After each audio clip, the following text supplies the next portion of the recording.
Welcome back to Tambaaay TV. I am your host, Pal Fajardo. With me are the boys. Introduce Introduce yourself, Willie. What's up, man? Oh, what's Willie. up? I What's want to up? hear your What's name, up? It's brother. Willie. It's Willie Wilson in the house. What's going There on? you go. In Ali, my house. Ali Peak, what's going on, man? what's up? Good What's to be up? good to be here. Good to be here. I'm excited about this episode. So am I. So am I. It's been a while, man. Here we go. Right now, there's like a mystery guest. It's all covered up, right? Today we got a special guest. This is the first time we're using Zoom.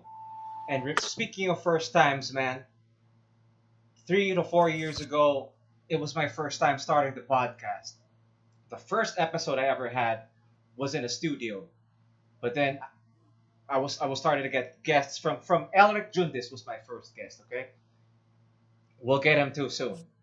And Elric's like, dude, you gotta get my boy. You gotta get my boy. This guy, blah blah blah. I'm like, so I met with this cat, but then in my head I'm thinking, you know what?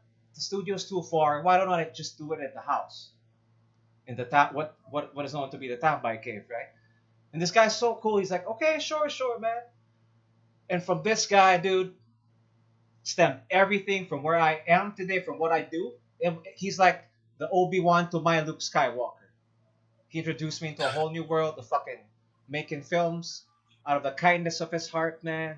He just referred me to fucking Eric Mati, and then we started. And then from there, I've worked. Since then, I've worked on like 3 movies and some other shit. All thanks to this dude right here. He's an actor, fucking stunt coordinator, director, but I call him my brother, Sonny Sison, ladies and gentlemen. Woo! Sonny Sison! What's up, handsome man? Smile, motherfucker! You're not smiling. There's too much hoopla, man. That's a great intro. he's my Obi-Wan Hey, and I'm his humble. Luke. And just like fucking Very, Obi-Wan very on our humble. first project, he died. He fucking left that project just when he introduced me to fucking. It was Dude, dark. it wasn't my choice. It was well. Anyway, let's not go there, brother. How are you, my man? How are you? Dealing with this quarantine's killing me, man. Yeah. That's why we're doing killing this all to of us. unwind, dog. Yeah, you got to look on the positive though, man. We're safe. We're healthy. Yeah. That's true. Good. I mean, all things considered, a few days ago, I was just at the grocery store waiting in a long ass line to get in. I just looked up, man. The sky was perfectly blue. Took a picture, unfiltered, and I was like, man, Mother Earth needed a break. Yeah. Yep. I was thinking Right, the right. same. Absolutely. Everybody's saying the same thing. Yeah. Yeah. How do you spend your days, bro? And be honest. How do you spend your days? Like you wake up a little. Typically, if I'm in work mode, I usually have only 2 meals a day. Okay. And a lot of times I'm working like full nights. Like my Now call walk us time through would it. So be like do you wait? 8. Because like for example, me, I do like before I work, I do a little bit of stretching and shit. Even before I start drawing, do you do something like that, or just straight to your laptop? No warm up music. I mean, when I wake up, Yeah. what's the first thing I do? First thing I do is I go outside on my balcony, look at how empty the streets are, Uh-huh. Fuck it. think It's about some crazy stuff that like something to change, keep my mind going. I'm thinking like, should I rob a bank today or something? does it feel like the apocalypse from your view? It's like I Am Legend. That's what I feel when I fucking. Not yet. Uh-huh. Interestingly, this is kind of agreeing with my introvert side Uh-huh. Yeah. because I don't like being around crowded places or a bunch of people. I think for me, and this is something that I've addressed before, Pat, when we talked about, how crowded the city is and people don't respect your personal space. Mm-hmm. So Yep. this to me is kind of nice. So I do need the social interaction for sure, but I like how quiet it is. So this is okay. I'll deal with it for now until something puts an itch in my butt to get out and really do something. Mhm. But fortunately, right now, even while I have some downtime, one of the production companies I'm working for has asked me to produce some online videos for warm up exercises, as well as coordination exercises for the cast to do. That as soon as this quarantine is over, we're going straight into production. They'll be sharp. So hopefully they do their homework. Hit the ground running. Yeah. This is for right. Can you say what production it is for? This is for Penduko. Penduko. With Viva and Matteo Guidicelli will start. So I think the last time we talked about it, I kind of filled you in. Yeah. This project was supposed to have started well over a year ago. The director contacted me for boards because you referred me again. Thanks for that. No. Right. Yeah. He contacted me. I sent him the boards. That's what we're talking about when we talk about having common ground. I mean, both of us having a comic book background, both of us having an art background, and then when I saw your boards, I'm like, this is the guy that people have to go to, man. Watch some dope board. I mean, most of the time people will do these panels for storyboards, and they're very, very simple. To the point. I mean, really, this is how we fucking do it. You know what I mean? You're basically like just an enhanced stick figure drawing, right? Yeah. But when you come from a comic book background, you go into a lot of detail. Fuck yeah! Even in your framing, you know, you're gonna Dutch your images a little bit. Dutching is like a tilt. Sometimes you guys see on camera when the camera tilts to like a 45 degree, it's called the Dutch. It's called Dutch. It's called Dutching. So when you're drawing comic book panels, it's like before the old 70s styles would stick to a basic square frame, right? Yep. And all of a sudden you had people breaking the borders. So that's why I turn people on to you know, your storyboard. Yeah. And I remember you told me, just draw it sexy, bro. I've seen your girls drawing like that, and Matty will fucking like him. And then Matty did. I'm like, wow, thanks for the fucking... Because you see this also... Because you also have a fucking fine arts background, right? Yeah. I studied commercial illustration. You know, earlier Will and I were talking about where he's from. He's from San Fernando Valley, LA, and I went to Cal State Northridge. So 818. 2 degrees separation right there.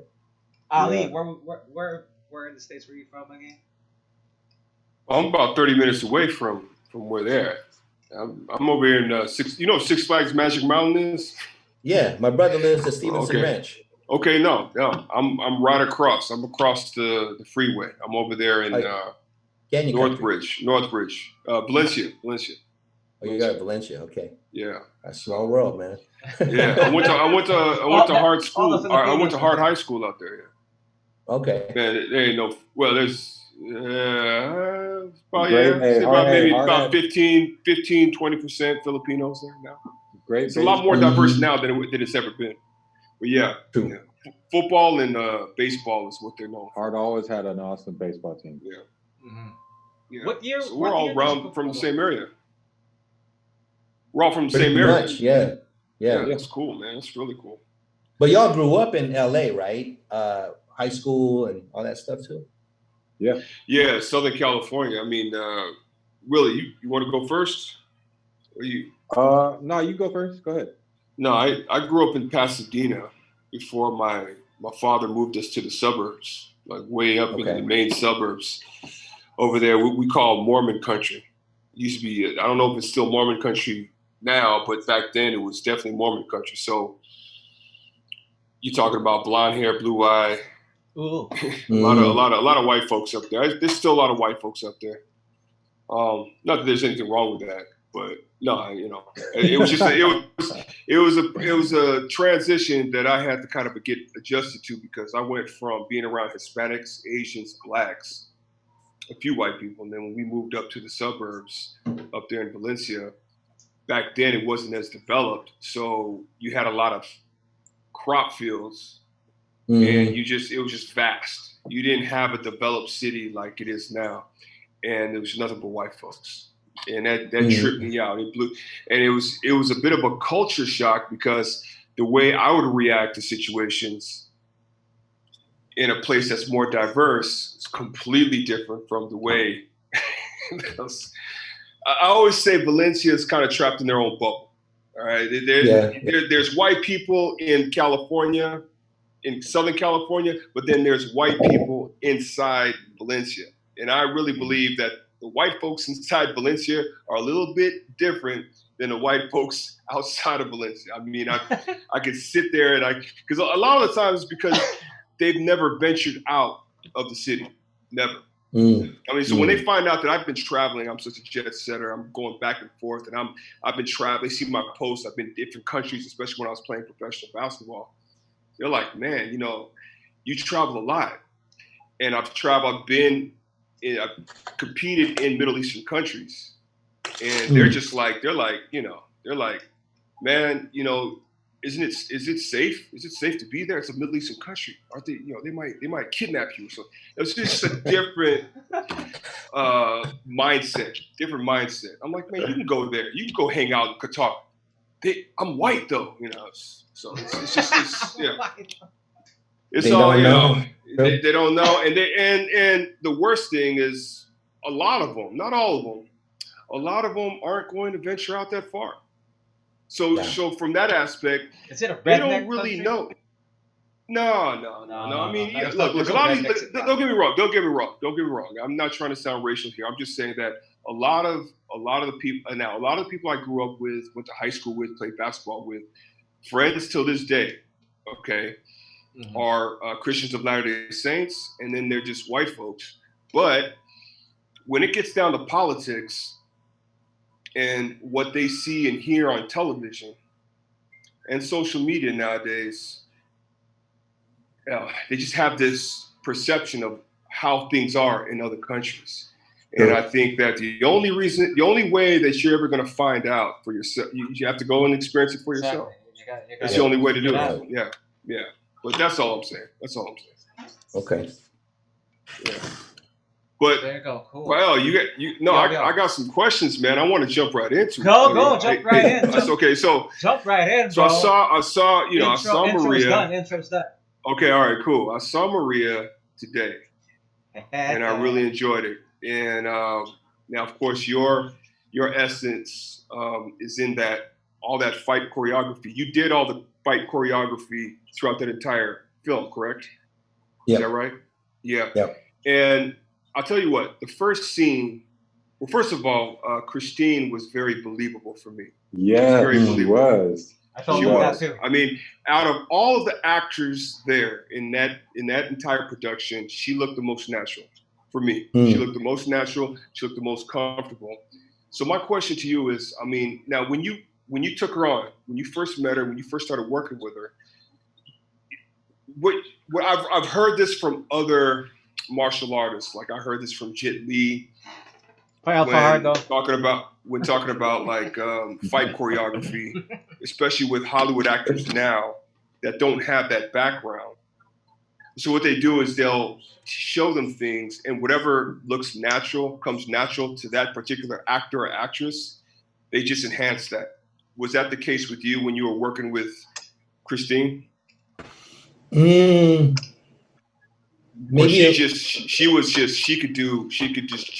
she surprised you. Be honest, well, here's what I think is really important when it comes to movie stuff anyways and fight stuff. I think that if you do the reverse, you have a martial artist who wants to become an actor versus a actor who does martial arts specific for a project.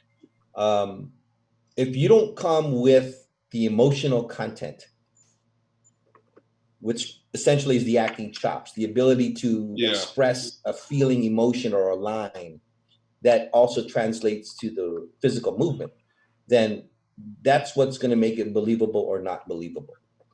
With Christine, she has an athletic background.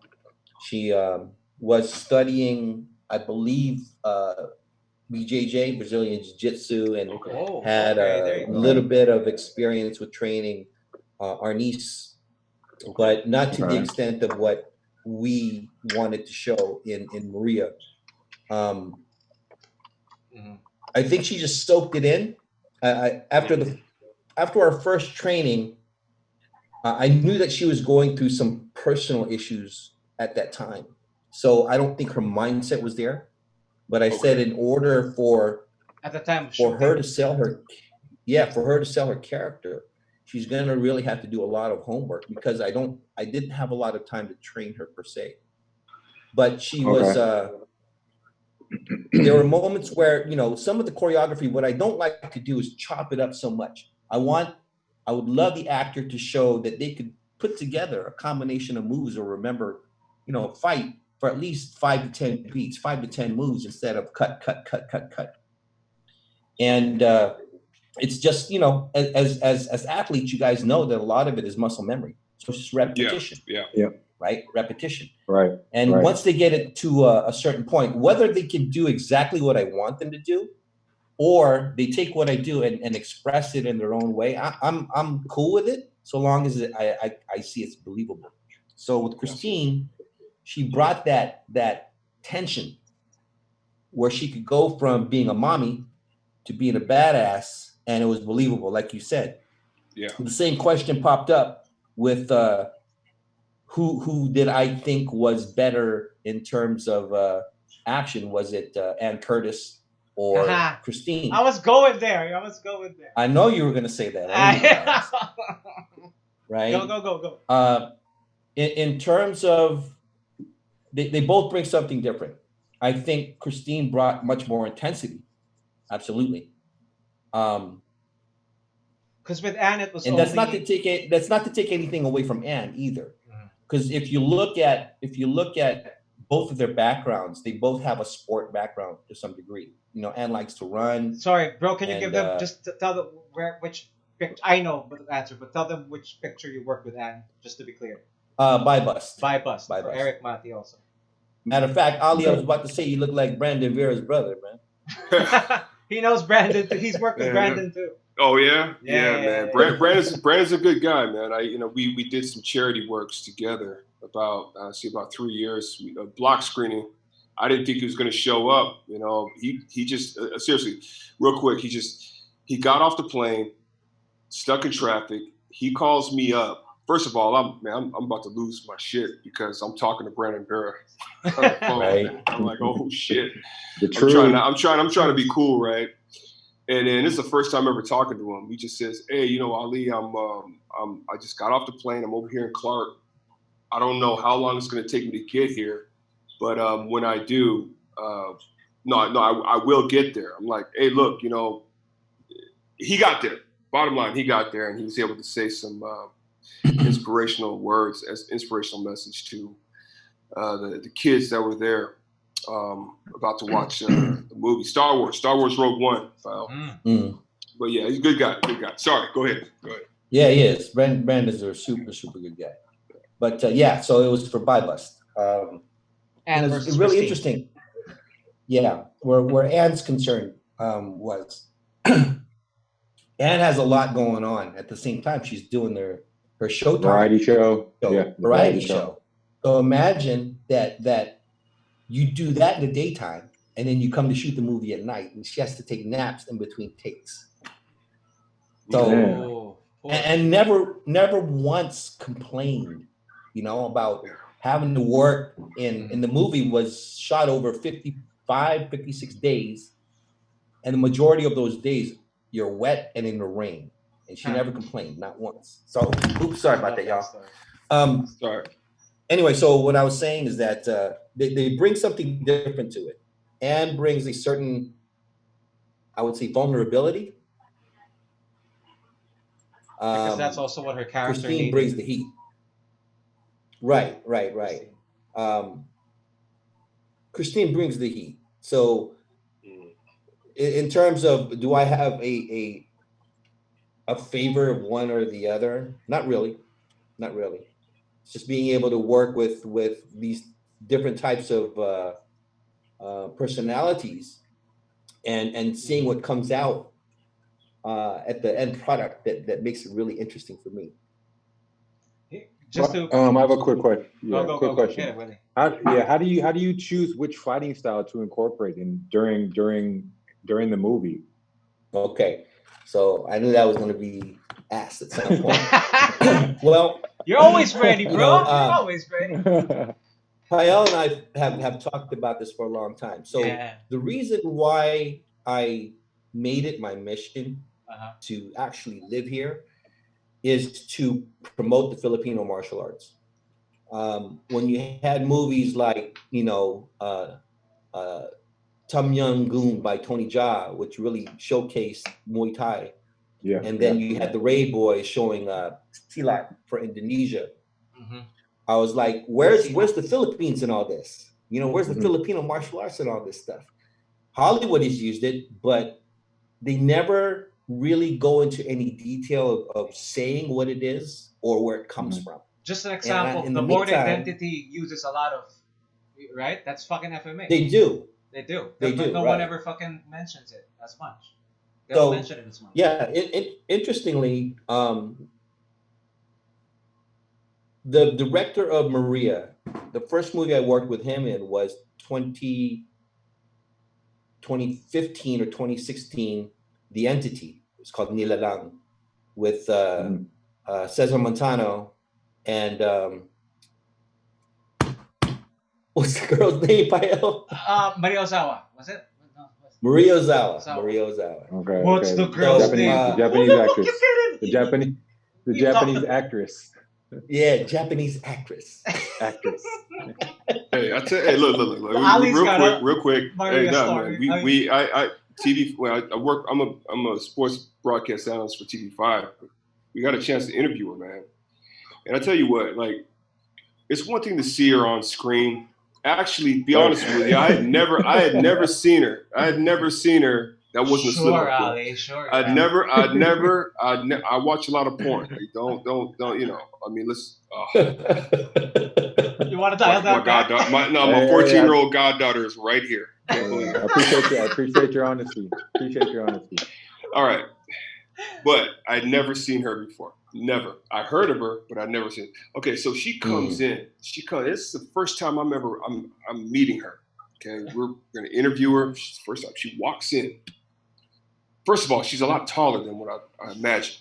How tall is she? And I started sweating. She gives off an aura.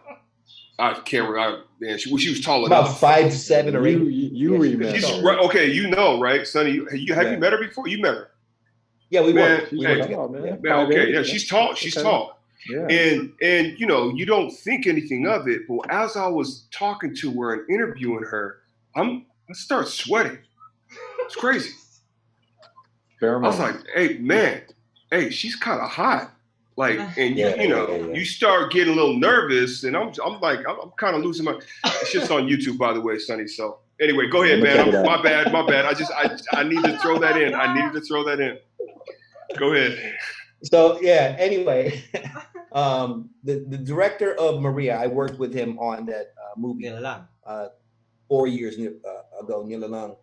And I wanted to sneak in some of the FMA stuff at that point, but because the subject matter also had to deal with Japanese, so I was using some kendo stuff in there as well. In terms of buy bust, Eric Mati really wanted to say, let's use Filipino martial arts and showcase it in a strong way, that the cast trained with a teacher in the system of Bikini Tirsha Kali. And I'm somewhat familiar with that system, but any Filipino martial arts system has a common ground of techniques that you can adapt. So my ability is to take what people have trained for prior, mix it in with what I have, I'm capable of training them with. And then when I go into the choreography, unless I'm looking for something specific, I always give them a structure to say, this is what the move should be, but if you feel comfortable doing something else, go ahead and do it. So long as it, for me, so the answer is so long as it's practical. Okay. Right. You don't have a set. Some don't know. So you have to basically hold their hand all the way through. But if someone goes, this feels weird to me, I'll say, well, let's explore that and figure out a move that does feel comfortable for you. Like, I'm not going to have somebody doing a butterfly twist if they can't even do a kick. You know what I mean? So we have to make it realistic for them. What's the longest training with an actor or actress and shortest that you've had here in the Philippines? Because I remember you telling me stories that on the spot, then we make up the scene. That used to piss you off, I remember. But nowadays, do you get enough time with them? I would say, as of now, I've had the most time to train with Matteo Botticelli, which is what we're going to be shooting Penduko for. Nice. And he's got the right mindset. I mean, he's already an athlete. He's got a military background, so he's very gung-ho when it comes to training. Nice. That's on the guy's side. On the female side, my favorite to work with is Selene Yusuf. We did a hair commercial for her, and it was only going to be a one-day shoot. Granted, it was a 24-hour one-day shoot, but we got notice of when that commercial was going to shoot, probably about a month prior. That's every opportunity she had, aside from her other obligations or duties, personal things that she needed to attend to, she would call me and say, "Can we train today? Can we train today? I'm off this day and that day." How many times? Yeah. So I would say initiative. I love that. Over maybe two weeks prior to shooting that commercial, we trained probably 8 days out of that 2 weeks. Yeah. That's a lot. Yep. So I'm really big on actor commitment. I mean, you guys seen behind the scenes stuff of like Keanu Reeves training for John Wick. He's been at it for 3 months, 4 months, 6 months, stuff like that. That's what Christine Ray's fighting scenes reminded me of. A lot of people do refer to it as like a female John Wick. It's true. Okay, there you go. I mean, transitioning from the hand-to-hand combat to shooting somebody with the gun, it was just like the director's thing is, yeah. Director's big on guns, so he's an airsoft player. Okay. They go out there and they get technical, and I have a lot of some guys on my team. I mean, I'm versed with firearms, but as far as protocol and all that stuff, I have a different take. Okay. I worked with the Navy SEALs on a movie called Act of Valor. So I didn't go through a formal training with them. Yeah. I didn't go through formal training with them, but I saw how they operated. And then I have some friends who are SWAT back in the States that also let me tag along with them and see their protocol as well. So the gun stuff is fun to do. I don't know if you guys saw in Maria when Ivan goes to Christine's house and shoots. And shoots the daughter. Right? And shoots the daughter. Hey, shoots the daughter, right? Hey, that pissed me off, man. That pissed me off. I was like, hey, because I have kids. We have kids. I'm like, hey, man. Okay, that's it. I was pissed.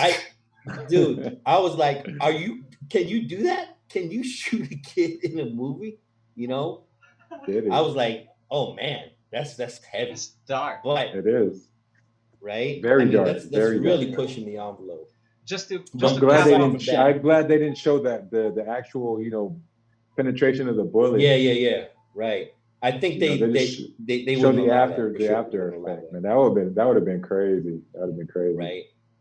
Just to settle the score. There's a moment in there. Go. Just the way that where she would transition from, like just the hand-to-hand combat and shoot like boom, boom, boom, boom, boom, boom, doing all of that with the knees and the elbows, and then shoot you in the stomach or like right here. It was just, man, the transitioning. It was like extremely believable. That's cool. I'm glad that you guys perceive that. I probably grew up on the same stuff that a lot of people did, watching all the old kung fu movies and stuff like that. But I based my choreography, of course, as it fits the storyline, the characters, and what's asked of. A lot of people ask me, they think that I'm just an FMA guy, but, as I told Pael, before I started Filipino martial arts, I'm a kung fu man. Yeah, so, that's why you and Dad he met my dad, and he's like, they were like talking cool. Like, just the kind of guest I'm looking for, man. Right. yeah. So you and Dad, and then I worked 10 years on Power Rangers, so that stuff is like Yeah, yeah. I could do that in my Wow. sleep. Wait. Before Yeah. we get back to your background, bro, just one last question, Maria. And be honest, All this is right. gonna be a bit hard. I'm gonna throw you a curveball here. Shout out to my Okay. girl Jen Lee. Jen Lee's a good friend, also. Yes. Who would win in a fight, bro? Like in a real fight? Because we're like, oh, Christine. We're forgetting Jen's performance was also pretty kick ass. Answer the Between Christine and Jen, yeah, 1-on-1, like who would win? Wait, which one's Jen? Sorry. Jen Jennifer Lee, Lee. the Jennifer bathroom Lee. lady, the one in the bathroom scene. Okay, all right. That's Jen Lee. It's my homegirl. Shout out Jen Lee.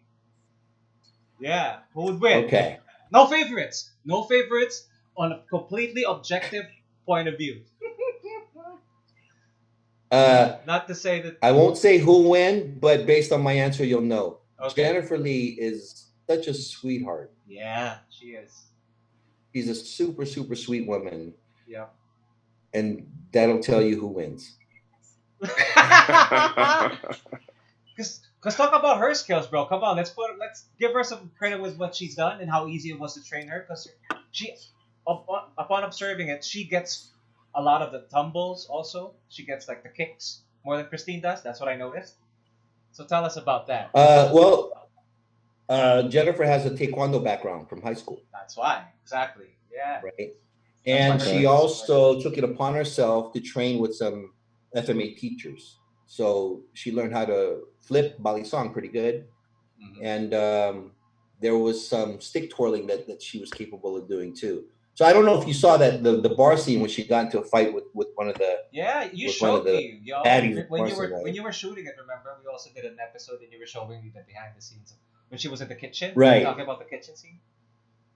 Not the kitchen scene, the bar scene. Sorry, bar scene. I was thinking the kitchen was the bar. Right. Yeah.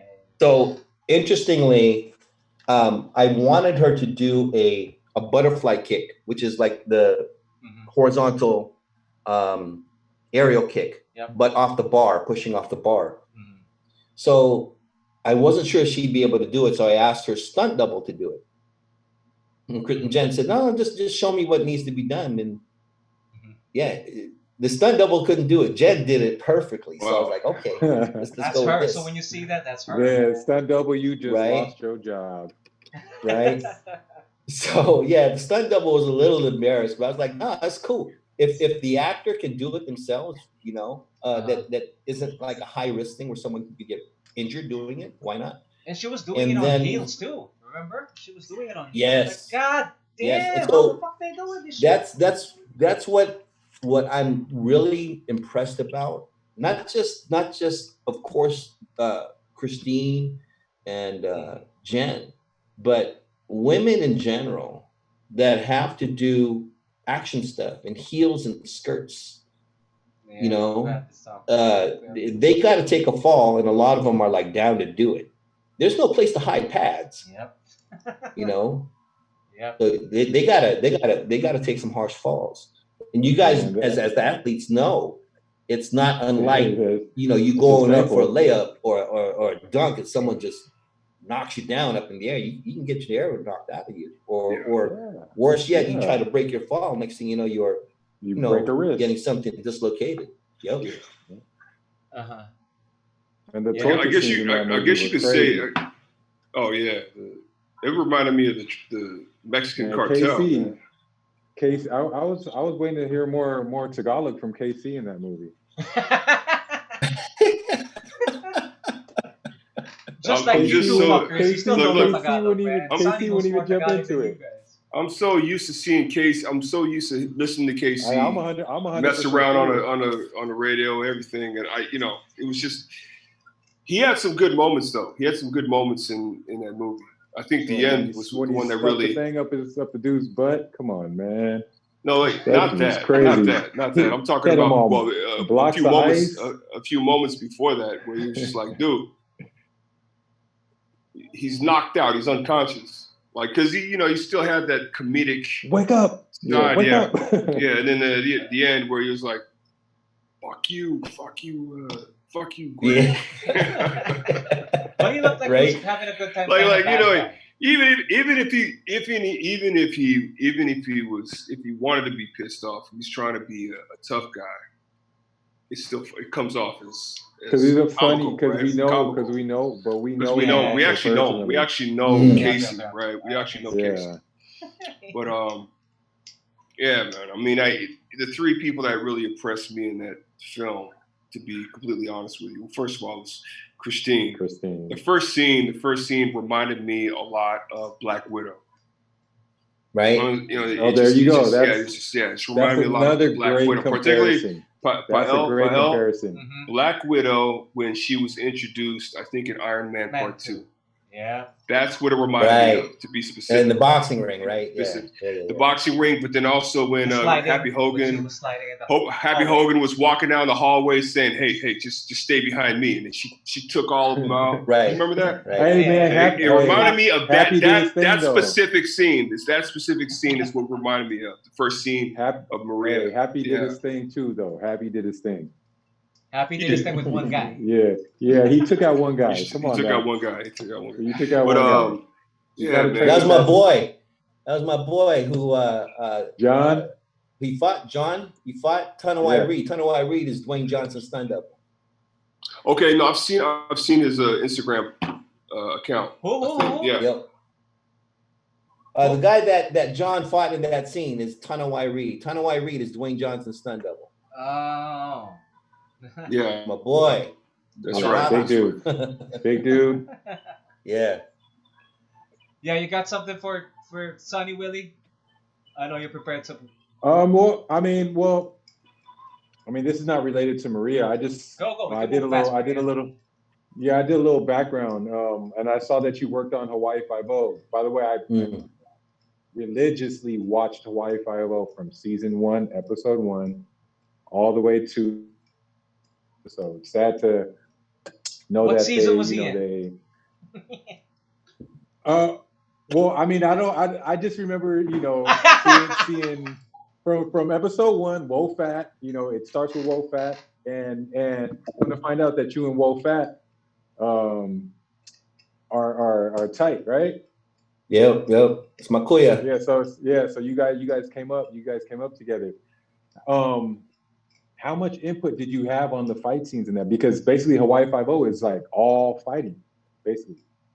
That's the pleasure of working on something back in the States, like 5-0 or other series I've worked on. Is Iron Fist. I'm a stunt performer, Right. I don't have to put my thinking cap on other than just tell this do what the stunt coordinator or fight choreographer wants me to do. But for whatever reason, whenever I did work on 5-0 and there was a fight scene, I think that the coordinator just trusted me to always hook me up with Alex McGarrett. Okay, yeah. Because he knew that especially coming from Hawaii. Hawaii doesn't have a lot of stunt guys per se, and the guys that are capable of doing fights are younger. So there aren't a lot of fight guys coming out of Hawaii. So if I would, be in LA, director or stunt coordinator would ask me if I'm available, I'd go out and do that stuff. And I was never really asked ever to do any martial arts stuff. It's, just basically street brawling, if you will. Right. And there's a skill necessary for that. My favorite fight scenes actually come from movies that don't have martial arts per se, because I'd rather feel the emotion of what's going on in the scene. Are you guys familiar with the movie Once We're Warriors? Oh, no. Is that a military movie? No, it was an indie movie. Once We're Warriors. I think Once We're Warriors in the early 90s. Who's in it? It was filmed in New Zealand. It's about a Maori family trying to survive living in the projects. And the lead character's name is, it's escaping me right now.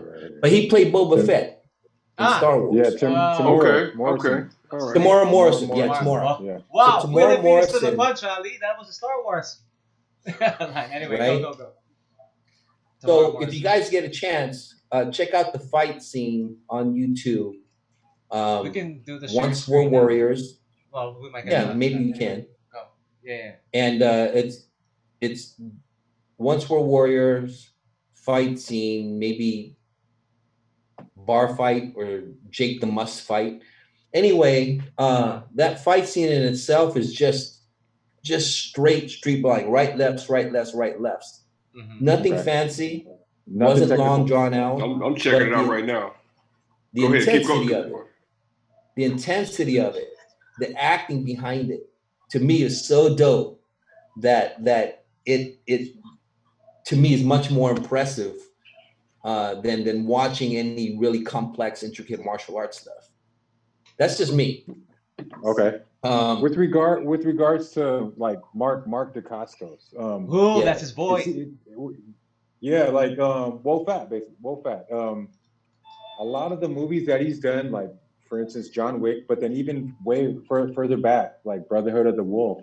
He looks like he knows his shit. Is he a legit martial artist? Yes. The Costco's is about as legit as they come. Yeah.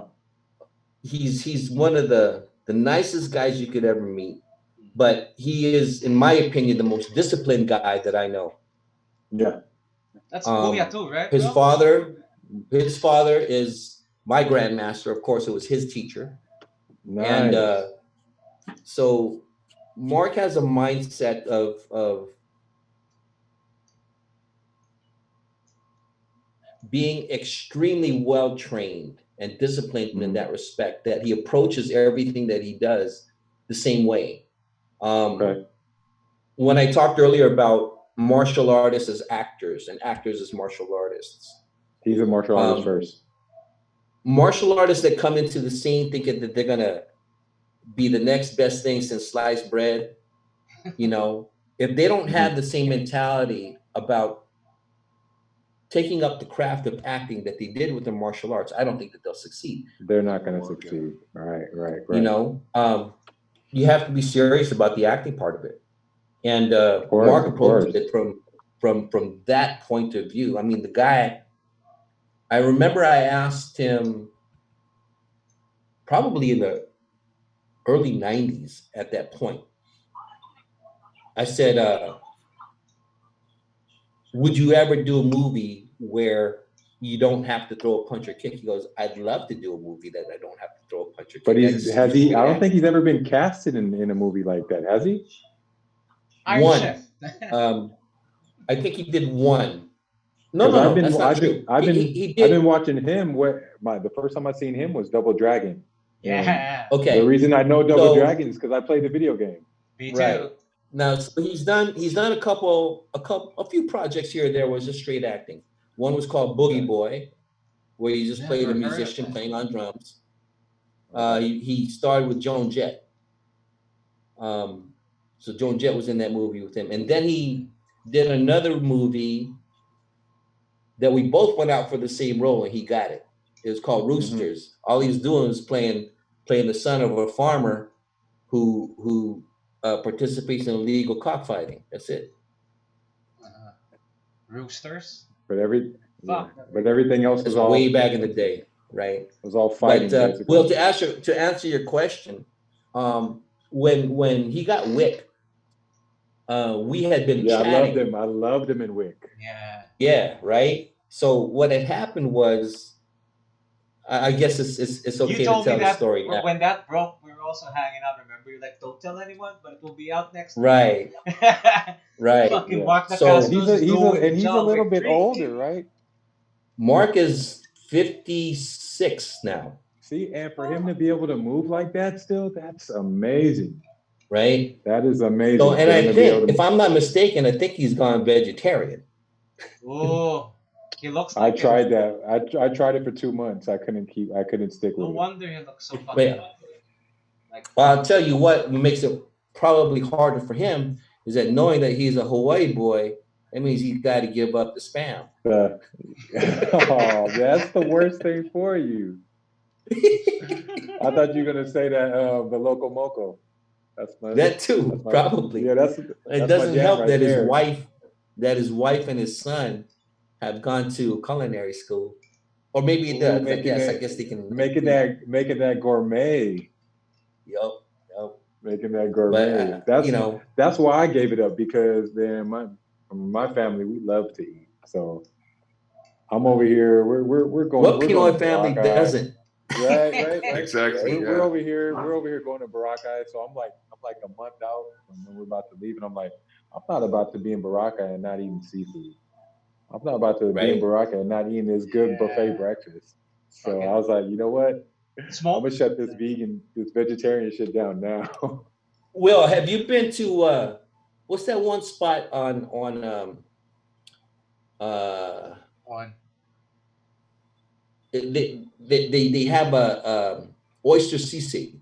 Have you had that? Nah, where is this at? It's okay. It's Station 1. Okay. I forget the name of the resort, but man, the oyster sisig there is off the hook. It's ridiculous. I'm gonna have to hit it up. I usually just hang out in Station 1 because I got the whole family with me. So we usually don't get past the mall. So that's the farthest down that we'll go. But then I have a 1-year-old, so it gets pretty packed over there. So I was actually in Boracay with a stroller. It was crazy. Shoot, I was about to go. I got a big baby. When were you supposed to go? You had your ticket? I was supposed to go on the March 21st, and then my flight got canceled because of the quarantine. Yeah, the quarantine. Yeah. Fuck this quarantine, bro. How long have you been living in the Philippines? Going on 6 years now. Nice. How have you adjusted? Yeah. Was difficult? No. Shit, I've known you for 6 I have my moments. Some things are easier. Other things that I just, my American upbringing won't let me go. Let go of certain things. Right. Same here. I think my biggest problem here is efficiency. Same here, man. Same here. Right. I think that's all of us. Yeah. Even that. I think that's even Pael. Yeah. Fuck yeah, bro. Right. Wind it back a bit, Sonny. What was the moment when you were in the States and you thought, fuck, I want to go back to the motherland and try this shit? And, Bruce Lee it up there. Great question. What was that moment? Probably 2009 when I co-produced a Filipino martial arts documentary called The Bladed Hand. And I've seen that. It again, what I had mentioned earlier about all the other Southeast Asian countries doing well for their cultural arts as well as their film industry. I was like, how come you don't hear anything coming out of the Philippines? So I started coming back 2010, like once a year. And then I made the move out here. Because of the docu? Yeah. We're still promoting the documentary at that time. And my director / co-producer was like, hey man, like when's the last time you came to the Philippines? I said, I had to visit my pops. My pops is a retired Navy, lives in Marikina, a retired US Navy. So I wanted to see him more often. He was moving up in age and wanted to hang out with him more. And then my younger brother moved back out here in 2013. Okay. So you got family out here? Yeah. They definitely have made it easier for me staying here. I have very few friends per se. I have a circle of people that I really like to hang out with. Other than that, I'm kind of like keeping it myself.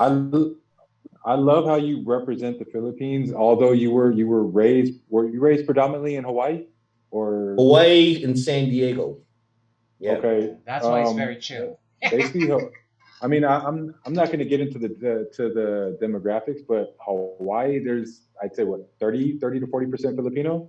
There's a good number of Filipinos there for sure. Right. So, do they rep the Philippines like you do, or they really identify as being Hawaiians? Good question. I think if you're in Hawaii, there are a good number of Filipinos that have, well, first and foremost, the biggest number of Filipinos in Hawaii are Ilocano. Right. sorry to cut you off there, Sonny. Yeah, I'm from Hawaii also. My grandparents are Ilocano. Okay. Now that you mentioned, yeah. And just to kind of help you out with that question there and to answer Willie's question, I remember growing up as a kid. I remember growing up and it's weird because I knew that we were Filipino, but then when we were being introduced to other people and Hawaii. people would ask what our yeah. I remember my mom specifically answering one time, like, so wait, where are you from? What are you exactly? And then she said, well, I'm Hawaiian. Okay. Kind of threw me off a little bit because I knew that we're half, I'm half Filipino, half black, but yeah, it's really interesting. And then the fact, I mean, it's just such a small world. You saying that most Filipinos that live in Hawaii are Ilocano. Boom. My grandfather's from Tuigueral. My grandmother's from Ilocos Norte. Yeah. Mm-hmm. So. Prime example is Ernie Reyes Jr., right? I mean, does he rep the Philippines like you do? Ernie Reyes. Prime example. I mean, tell us a good. Hold on now. No. You know Ernie Reyes Jr.? Yeah, Ernie's a boy. He's a boy. Tell us a story, bro. Tell me a story. Hey man, I tell you, I grew up watching that kid, man. I mean, you've seen him on Sidekicks and The Rundown, right? Yeah, I worked with him on The Rundown. Yeah. I was on The Rundown. They did The Rundown too. So everybody knows he's Hawaiian, but I mean, he's Filipino by blood. So go ahead. Does he rep though? Ernie, when I first met Ernie, was early 90s, probably around 92. He was I used to work as a professional dancer too. And he's got some NJ stories. Dancers, a really tight-knit community. Okay. We'll come to that. Yeah, I know. Was he also on that movie Surf Ninjas? Remember Surf Ninjas? Yes, he was. Right. So Ernie was dating a dancer. There you go. Ernie was dating a dancer. And when he started chopping it up with me, he was trying to talk pidgin when I was like, that's not pidgin, man. It's like some California, like some dude from San Fernando Valley trying to talk like a Hawaiian, hey brah, how's it going, brah? Kind of thing. But I said, Ernie, I know your background. You're from San Jose, man. You ain't got a front with me. It's okay. So he's not from Hawaii. I had no idea. I thought he's from San Jose, man. Straight from Hawaii. San Jose. Shit, man. And then, to address your question, Will and Ali, what you had said about Filipinos, I think that for many Filipinos who don't, or rather, if they're first or second generation Filipinos, oftentimes we, as Filipino Americans, are encouraged by our parents to really assimilate into American society. So we don't get the full Filipino experience, right? My mom did the opposite with me. Oh, good for you, man. Good for you. Yeah, thankfully.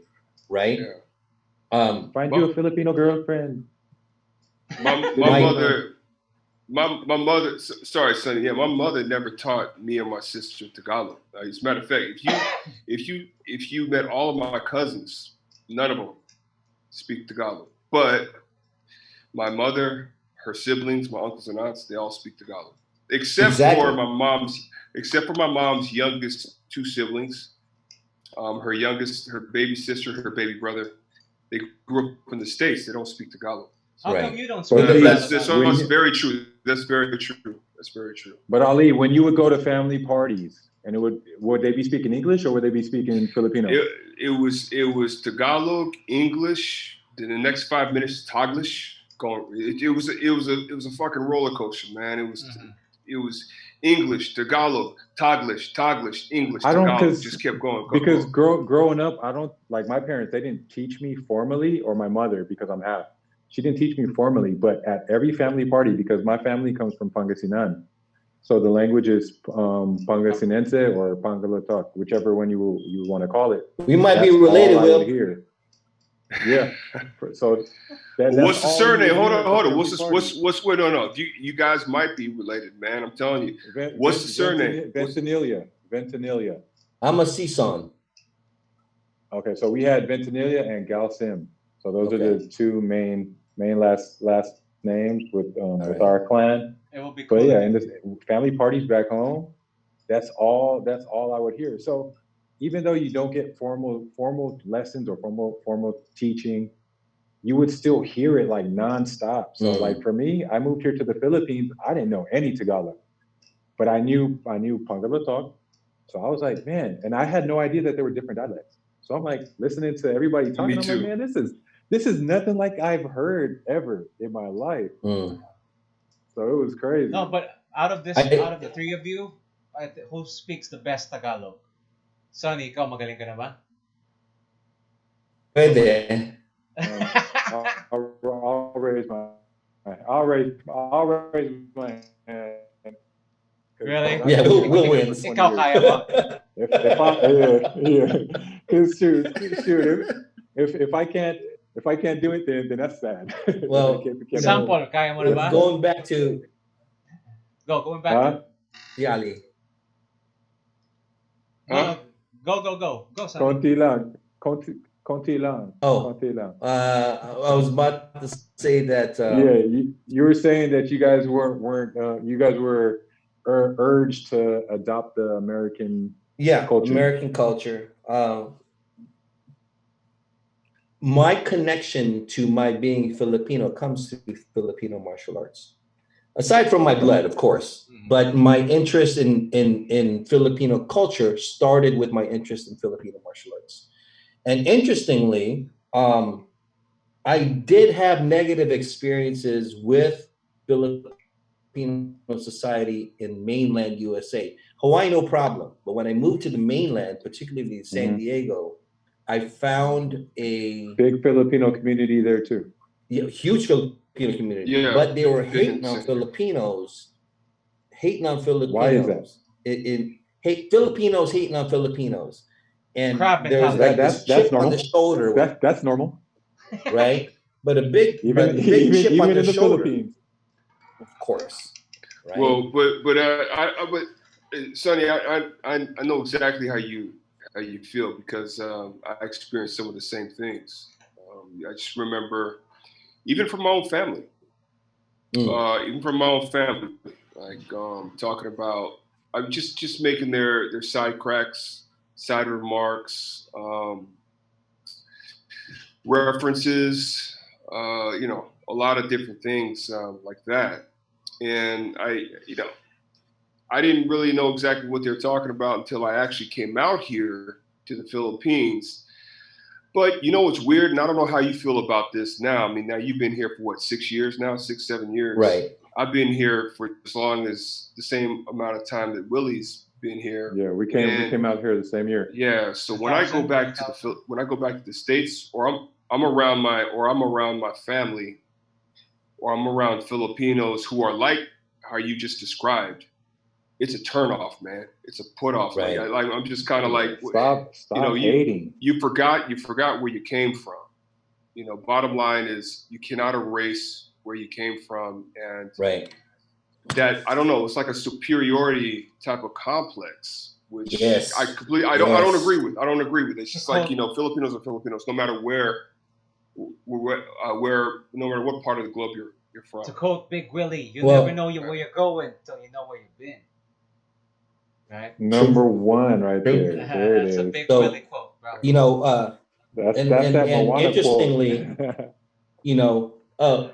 Will, you're a Kalahati, right? Half of what? Yeah, half black, half Filipino, half black. Half black. So I'm going to touch upon this subject real quick.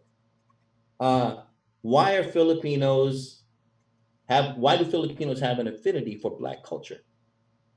Because we're black. We come from black people. You know what? Hey, man, I've been trying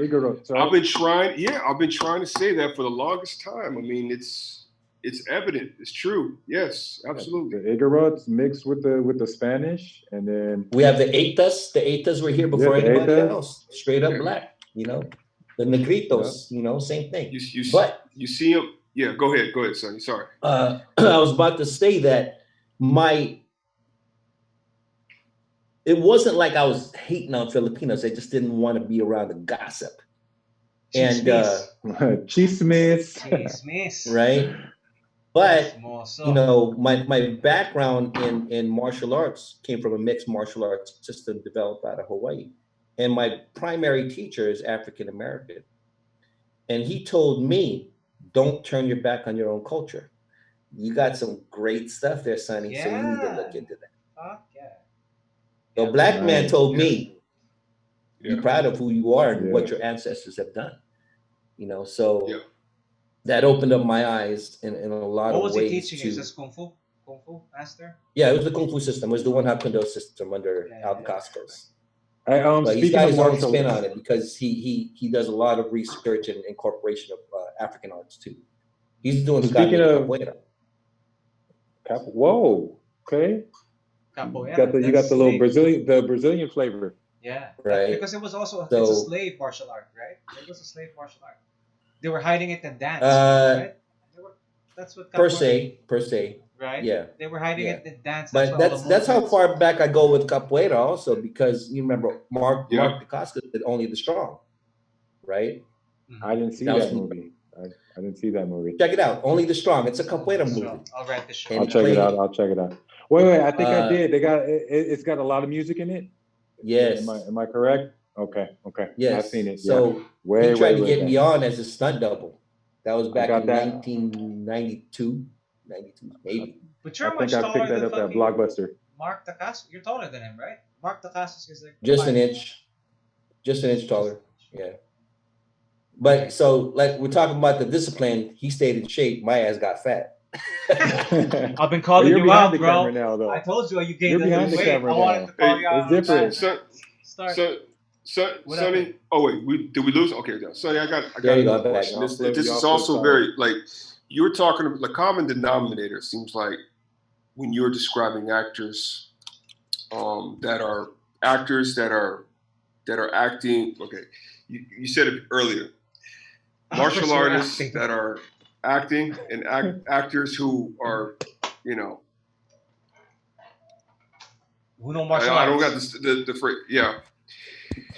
Keep going, Ali. I just gotta get my sure. I What's just gotta interesting? plug my phone in. Oh, Or plug sure. the iPad in. Okay. What's interesting is you said that when you were referring to Christine, and when you were talking about Solen, you're talking about Solen, and the discipline behind it. And this is very relatable to us professional athletes. Willie and I think part of the biggest reason why we lasted for such a long time, Willie played for 15 years, I played for 16 years. Wow. Was because of the discipline and the willingness to put in more hours, even when everybody's gone home. Absolutely. And I remember, you know, I've had these crazy ass, don't ask, small ass little roles where I had those too.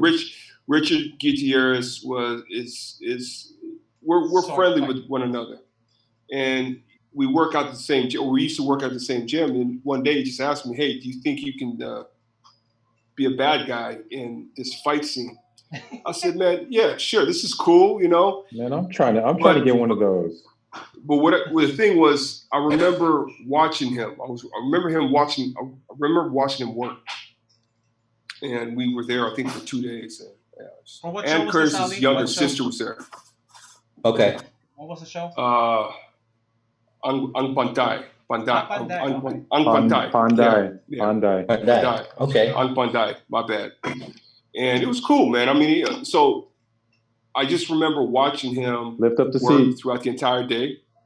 And I remember him waking up at 5 o'clock. Cameron woke up again. Okay. I remember him waking up around 5 o'clock in the morning. Oh, no, okay, I'm sorry. I remember him working throughout the day. He'd go back into his trailer or his tent, come back out, and just keep working, man. Just nonstop working. My work ended probably around, I'd say about 8 o'clock, 9 o'clock at night. He was still going. And then I started asking questions around the set. I said, "Hey, look, how long is this, when does this guy wake up? When does Richard wake up?" He goes, they're like, "Man, he doesn't go to bed until, like, he won't finish until like 1 o'clock in the morning." because he's trying to make sure everything is right. I said, what time does he normally wake up? He's up around 5 o'clock in the morning.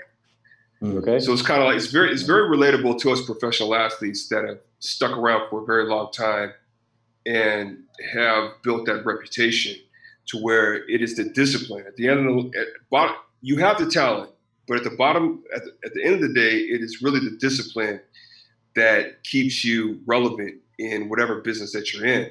And I just found that really, really interesting and fascinating, just watching him and the focus that he had. And I was just like, damn.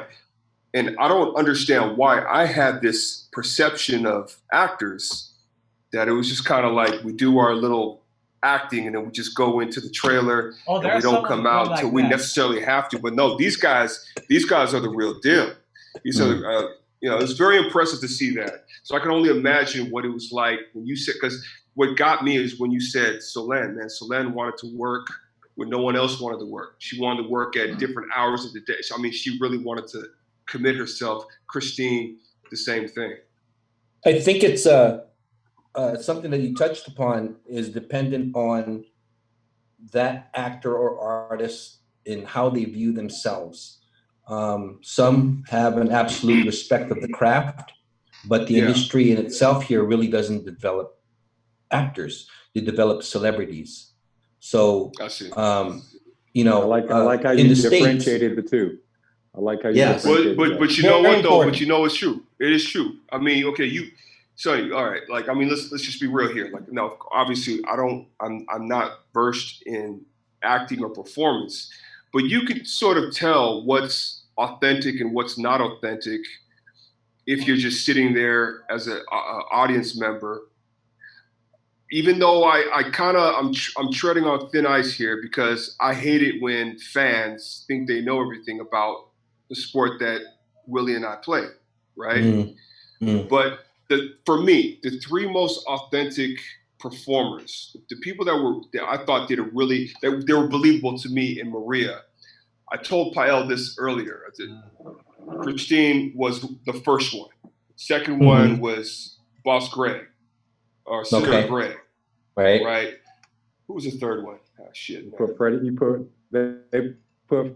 They put Tito Freddie in there. No, man. I have a lot. I've done broadcasts with Freddie. I got a lot of respect for him. Yeah, Tito Freddie. Those two guys, and who's it? Casey. I just can't see him as a bad guy, but. But if he were to ever play, but hold on, time out. But if you were to ever play a bad guy like that again, if they can mix his little sarcasm and his comedy in it, like for me, I don't think they intended for him to be funny, or maybe they did in those two scenes that I was talking about. But it was funny because it's Casey. You understand what I'm saying, Sonny? Like yeah. It's his delivery too. Right? Like his delivery, like. You could see he's trying to be a bad guy. He's trying to be a tough guy. Only because I know him. Because Willie, we know him, right? Yeah, I know him too. But he had his moments like that last scene where he's like, "Fuck you, Greg. Fuck you." That shit was hilarious, right? But it was an intense situation. Right. But that was real though. Yeah, man. The reason why I found that genuine is because you're right. That was KC being KC. Right? But it fit the character in that moment. So you let it go. So, right? So you have these two types of actors. One that is a chameleon who can become that actor and you become that character and you lose sight of who it is that person is. Say like for me, like a Brad Pitt is someone who can mold himself into that character. Yeah. A Johnny Depp can mold himself into that character. And then you have those others who, despite what character they're playing, it's still Tom Cruise. It's still Ben Affleck, whatever. You know what I'm saying? Channing Tatum. Yeah, right? yeah, like right. Channing Tatum. So, like I'll just real quick, man. Watch him in this movie that came out about 5 or 6 years ago, where he's a Roman officer, like in the ancient Roman Empire. What? I don't know if you guys remember. Yeah. There's a movie where he's a Roman. Yeah. Okay, right. so okay.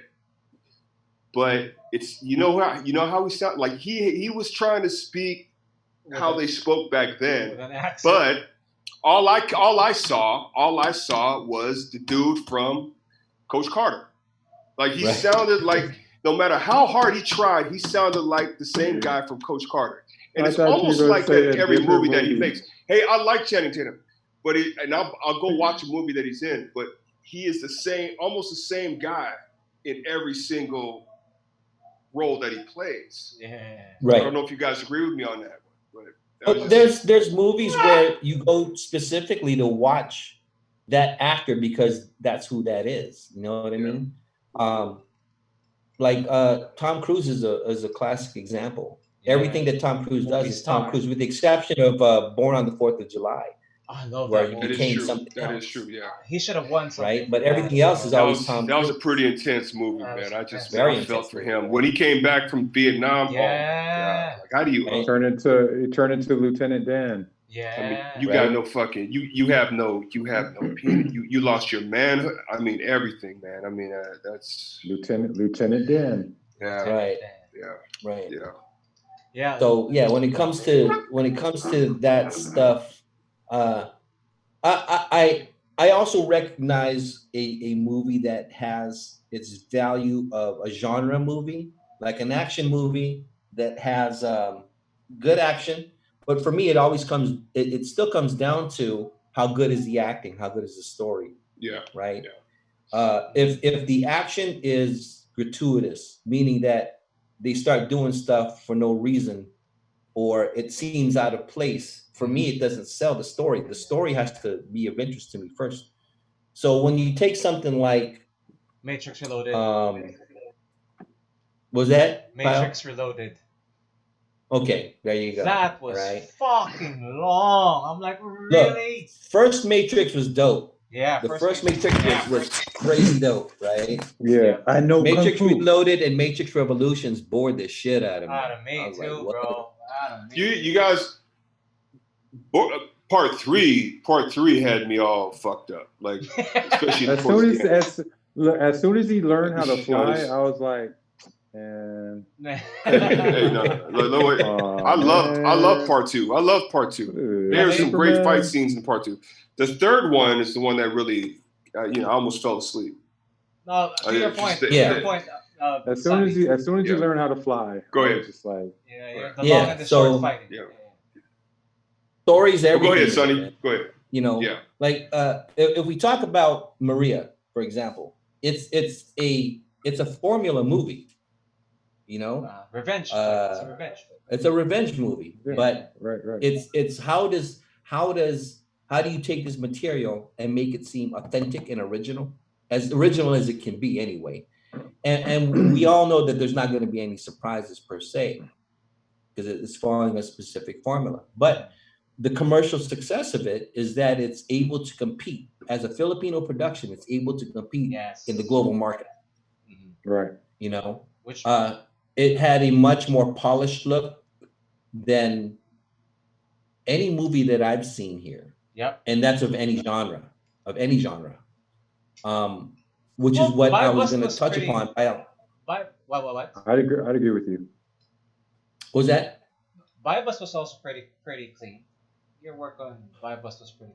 Bybus got international acclaim as well. Yeah, Bybus was good. Here's the difference between the two directors. Okay. Eric Mati is a storyteller. Yeah. Eric Mati is a storyteller, right? So he gets into the intricate details of character. Sorry, guys, hold on one second here. All right. He gets into the intricate details of character. Pedrinho Lopez, the director of Maria, is a technical director. He's a technician. He comes from a commercial background, so for him, it's about the look. Okay. And there's benefits to both, as well as pros and cons for in either genre. One slower than the other. I want to harp on that, bro. When you say it's noticeable in the Filipino market, my question to the boys earlier in one of our episodes, because I'm also, I told you earlier, right? I'm part of a writing group. Yeah. So I'm coming up with like stories and shit, right? My question to you is, why is it that we're not inclined to watch Filipino movies? Honestly, right? I mean, we watch. I would watch your shit. I watched By Bus in the cinema, but Maria was like a Netflix thing that was out for like what 3 weeks. Well, anyway, why aren't we inclined? What do you think is like the barrier that we have to break in terms of making Filipino Okay. movies? I'll use this as an example. Go. So Hit us with this shit. you guys are familiar with PBO cable station, right? Yeah. PBO. Yeah. There was a Vice Ganda movie on, and I was just channel surfing, and I just happened to watch it, and I stayed on favorite actor. on that movie for a while just to try to understand it. What movie was it? So, Private Benjamin. Fantastica. Fantastic. So, I worked on her, but anyway, go. So for me, I think that I couldn't relate. The humor's different. Way different. You know what people here would consider badoy, right? Yeah. Yeah. I And like then- to say Primary corny. reason why I don't watch them. It's the primary reason why I don't watch. Right. So I can't relate or identify with the humor, first and foremost. Okay. Secondly is production quality. Just to research it, I looked when it was made. I thought it was made in the 1980s. It was only made 2 years ago. Mhm. That's a very good point that you brought up. Very good point. Quality is bad. Quality of movies here is bad, and I understand why they do it. The least money you can spend for the most money that you can make, and that is the problem here in the Philippines is they don't want to spend money to make money. Simple as that. But how about like outlets? So is it better to approach Netflix with your kind of crazy shit ideas? Like for example, me, I want to see a Pinoy sci-fi movie. That's my goal. How would you sell that? Which channel will be? Because I know we're not going to the ABS, so CBNs, and your here's what you need. Here's what you need as a key. You can make certain idiosyncrasies Filipino in the story, but it has to have a universal theme. That someone from Brazil gets it. Someone from Japan gets it. Someone from Finland gets it. It can't be so Pinoy that it's so foreign to it. Here's the pitch. I don't. Can I tell active pitches? I don't think it's an active pitch anyway. Well, my pitch was, bro. Listen to this, Sonny. Tell me if this shit will fly. I told this to you also when we talked yesterday. Was it or the other day? Christine Reyes in a fucking astronaut suit. Yeah. It's Event Horizon plus The Room of Brie Larson. It's a family story of mother and child, but they're in a fucking spaceship on the way to like something. So you get your quiet moments, but then you get your sci-fi moments also. Is that something that's relatable to other countries, you think? And how doable is a project like that? Well, Lost you guys. So if you're talking with the theme that it's family, right? Yeah. Yo. Then you already have a certain market for it. I think Ali lost his for connection. Now let's wait for him. He's gonna call back. Okay. Go. I still see him on my screen. Me too, but he's frozen. Yeah, he's frozen.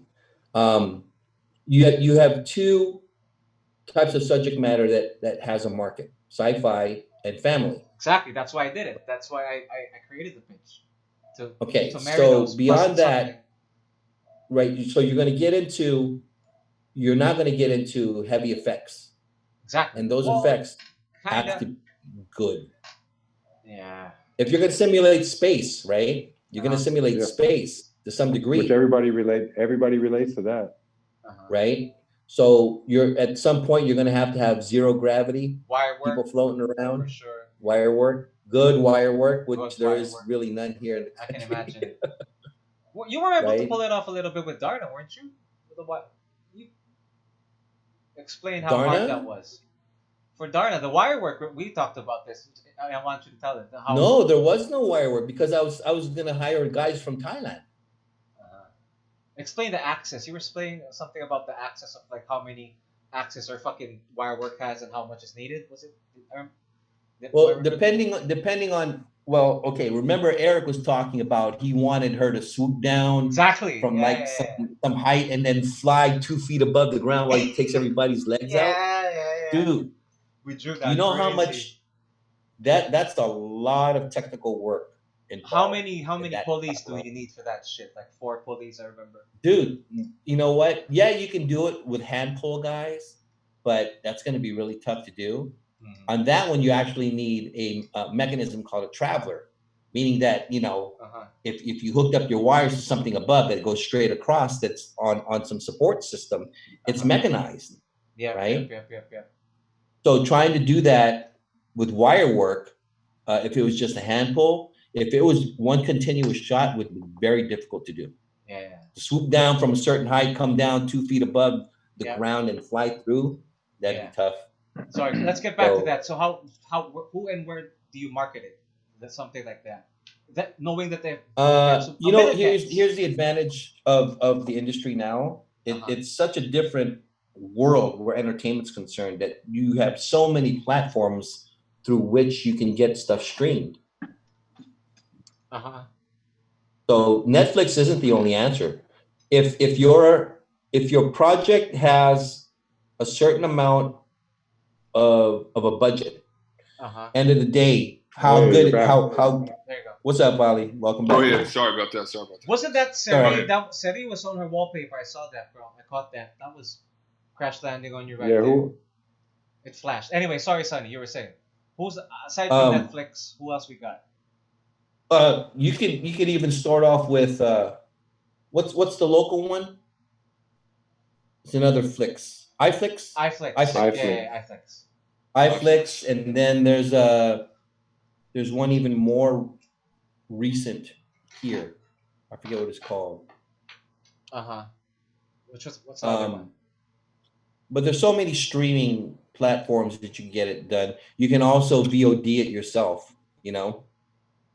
No, but then how to produce something like that, it's gonna cost some. So you can't just produce it. If it were like a indie thing, you can produce it yourself. But are you talking about how do you go about getting the money to do it? That's what I'm asking. Yeah. Where do you? Were you winking at me, bro? Was that a silent me, motherfucker?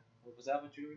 So the first place you start as a storyteller. Was that a me, motherfucker? So the first place you start as a storyteller, right, is you got to create a pitch deck. Exactly. That's what we're doing. Yeah.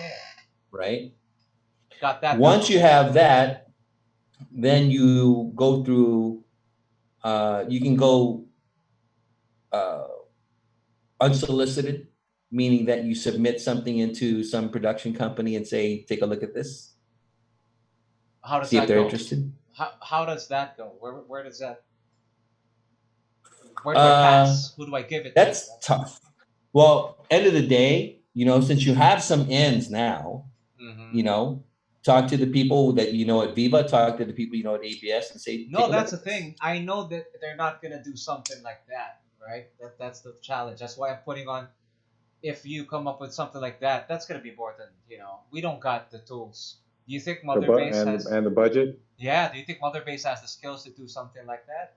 You know what I mean? Maybe. Well, it's not gonna be that hard. Then you go through. No, it is hard.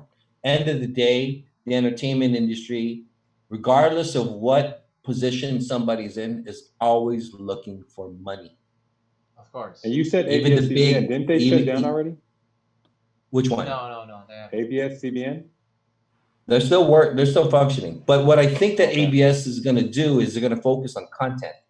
So their TV stuff might go away, but they're going to still produce movies. They already put in a lot of money to develop like kind of a Universal Studios kind of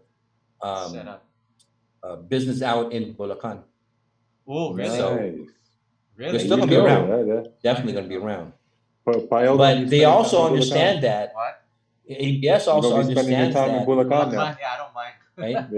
There you go. But yeah, so ABS understands that there is a global market, that they're even trying to team up with my director from Maria to produce content.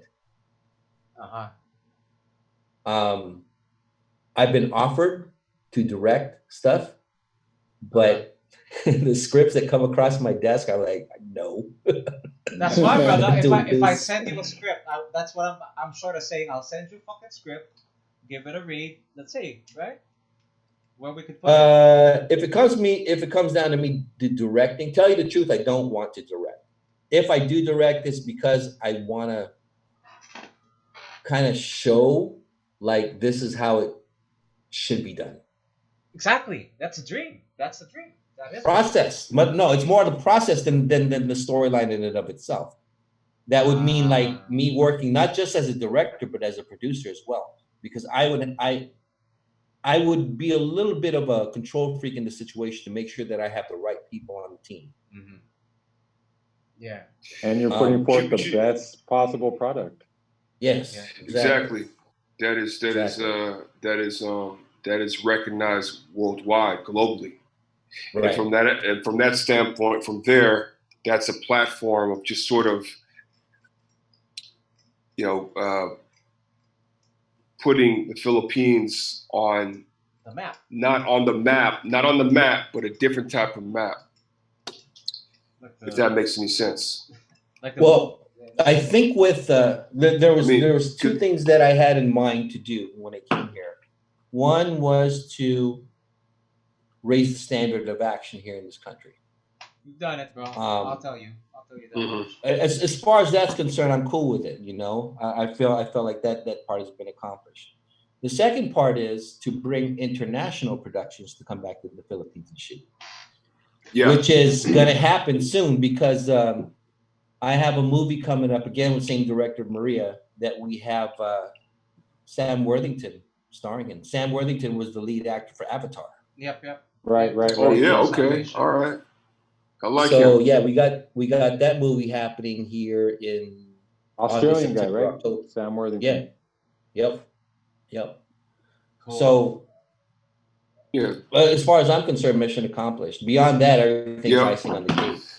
Terminator Salvation, right? Terminator Salvation, right, Kyle? Yeah. That's right. Yeah. That's right. Earlier you talked about production quality. How do you solve that issue? Budget. Here's my point about it. That's basically all it is budget. Here's my point about it. Budget and him getting the right people on his team, and no other bullshit in between. Well, it also goes to the kind of technical experience that people have. The technology that exists now, there's no reason to not make good quality movies. The problem is Philippines in general doesn't like change. So if they're used to a certain formula, if they're used to doing something, a protocol a certain way, for them, if it ain't broke, don't fix it. So if people are still paying, if they're still going to make 400 million, 500 million pesos off a Vice Ganda movie that has, you know what I'm saying? So for them, they don't see any reason to change. Because we were talking about this a few episodes back. We were talking about how Korea, South Korea, I was gonna go there next. South Korea specifically is killing it. They're killing it right now. They're killing it right now. Man. So just speaking off of the production off of Kingdom, they have their season 3. Season 3 out now. Parasite. Kingdom is just off the charts. I'm like, Parasite. Philippines. Parasite should be the movie that lights a fire under everybody's ass to go, we're going to make a movie that good. Dude, that was good. You boys got to see that. Parasite. I got to see it. I haven't seen it yet. I haven't seen it yet. But right, Sonny? That was you know what? Yeah. What? I saw Kingdom. I saw Kingdom. There are 2 movies, right? I binged it. I binged Kingdom, and then I've seen what's that other Korean zombie movie where they got to get to the train? Train to Busan. Yeah, Train to Busan. Right. So that right there was just like, man, like edge of your seat, just what's gonna happen next. And Will, have you seen The Man from Nowhere? I haven't seen that one. Watch that movie, man. I gotta check it out. You know, Train from Busan, they're coming out with a part 2. Yep. Yep. Coming out with a But part watch 2. The Man from Nowhere. I'll check it out. Let me put that down right here. What's that? I also wanted to ask you about taking it back to martial arts. You talked about FMA, right? Yeah. For our viewers that aren't too familiar with martial arts in a whole, myself included, with regards to Filipino martial arts, what would you consider, aside from arnis? Everybody knows what arnis is, but what other types of martial arts are considered Filipino martial arts? Well, you have Screama. well, interchangeably speaking, arnis, eskrima, kali, right? Yeah, Okay. They all represent the umbrella terms of Filipino martial arts when it comes to weapons-based arts. Okay. Then you have dumog, which is wrestling, but not to the level that people think of it as grappling, like Brazilian jiu-jitsu or even Japanese jiu-jitsu. I know the Igorots also have a form of wrestling, but it's more like, I would relate it to sumo, which is just to make your opponent touch the ground. Okay. Or fall out that line. Yep. And then the Philippines in the south have silat, their own version of silat. What's the silat?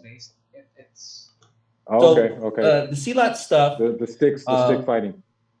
The silat stuff is more a passover as it traveled through Indonesia and Malaysia into the southern region of the Philippines, and a lot of it is also tied to those who are Muslim. Hence, there are different. The curve, right. It's more. And then there is the influence of Kuntao or Chunfa, which is the Chinese martial arts, of course, of Kung Fu, if you want to use a more generic term, that have also influenced some of the you say the Kung Fu with a G styles. Which one? Kung Fu. You said it with with a G. Kung Fu. That's how the it's proper really said, bro. No. That's how it's really said. Kung Fu. Kung Fu. Right. Kung Fu. Yeah. Kung Fu. Right. Yeah. So I don't know if you guys are familiar with a lot of terms, but phonetically speaking, when you see a Chinese word written with Roman alphabets, they'll supplement a K, but it's actually pronounced as a G. G. Sure. Yep. Nice. That's man, cool, that's why I love man. being on here. I learn something new every single time I'm on here. I learn something new. I'm sure the viewers are learning. I'm sure the viewers are learning too, man. Yeah, that's why I always have having Sonny around, man. You guys remember? It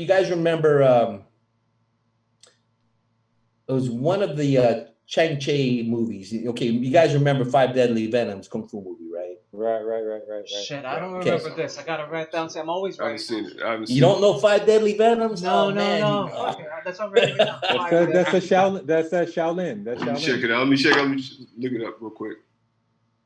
Shaolin. Yeah. Five Deadly Venoms. Anyway, so that group of guys, those cast members have made a bunch of movies with that director or producer Chang Cheh, and y'all have heard of Wing Chun, right? Of course. Yeah. Bruce Lee. Okay. His master. But that's not how right? that's not how it's pronounced. It's actually pronounced Yung Chun. Oh.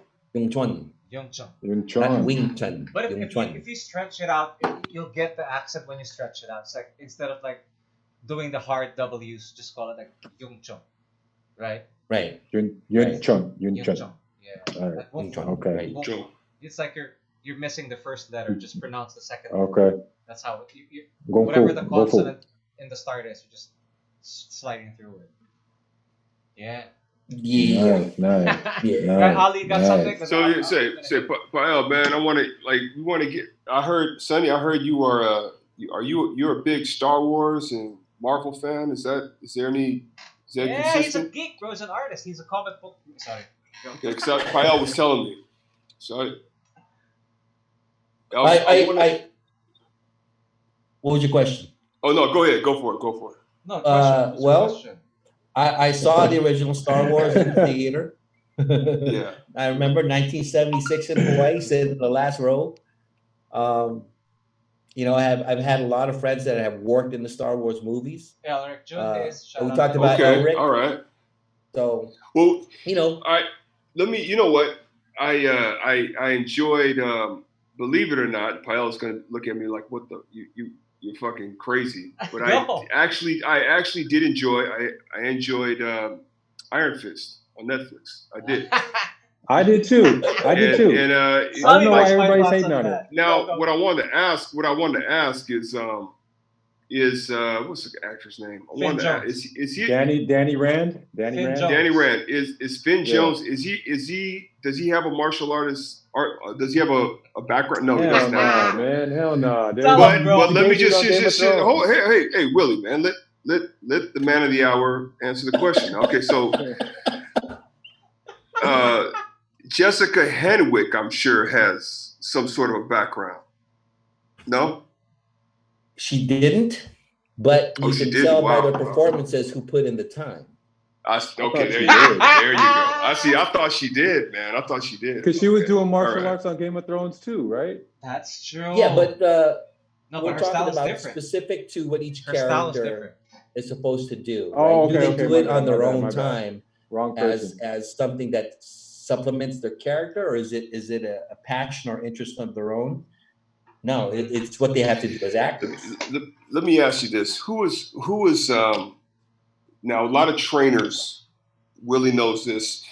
There are some really reputable trainers in our sport, our former profession, and they can tell who is destined to be a champion and who's not, based on the way the athlete pushes themselves, goes through everything that this trainer has asked them to do, and then some.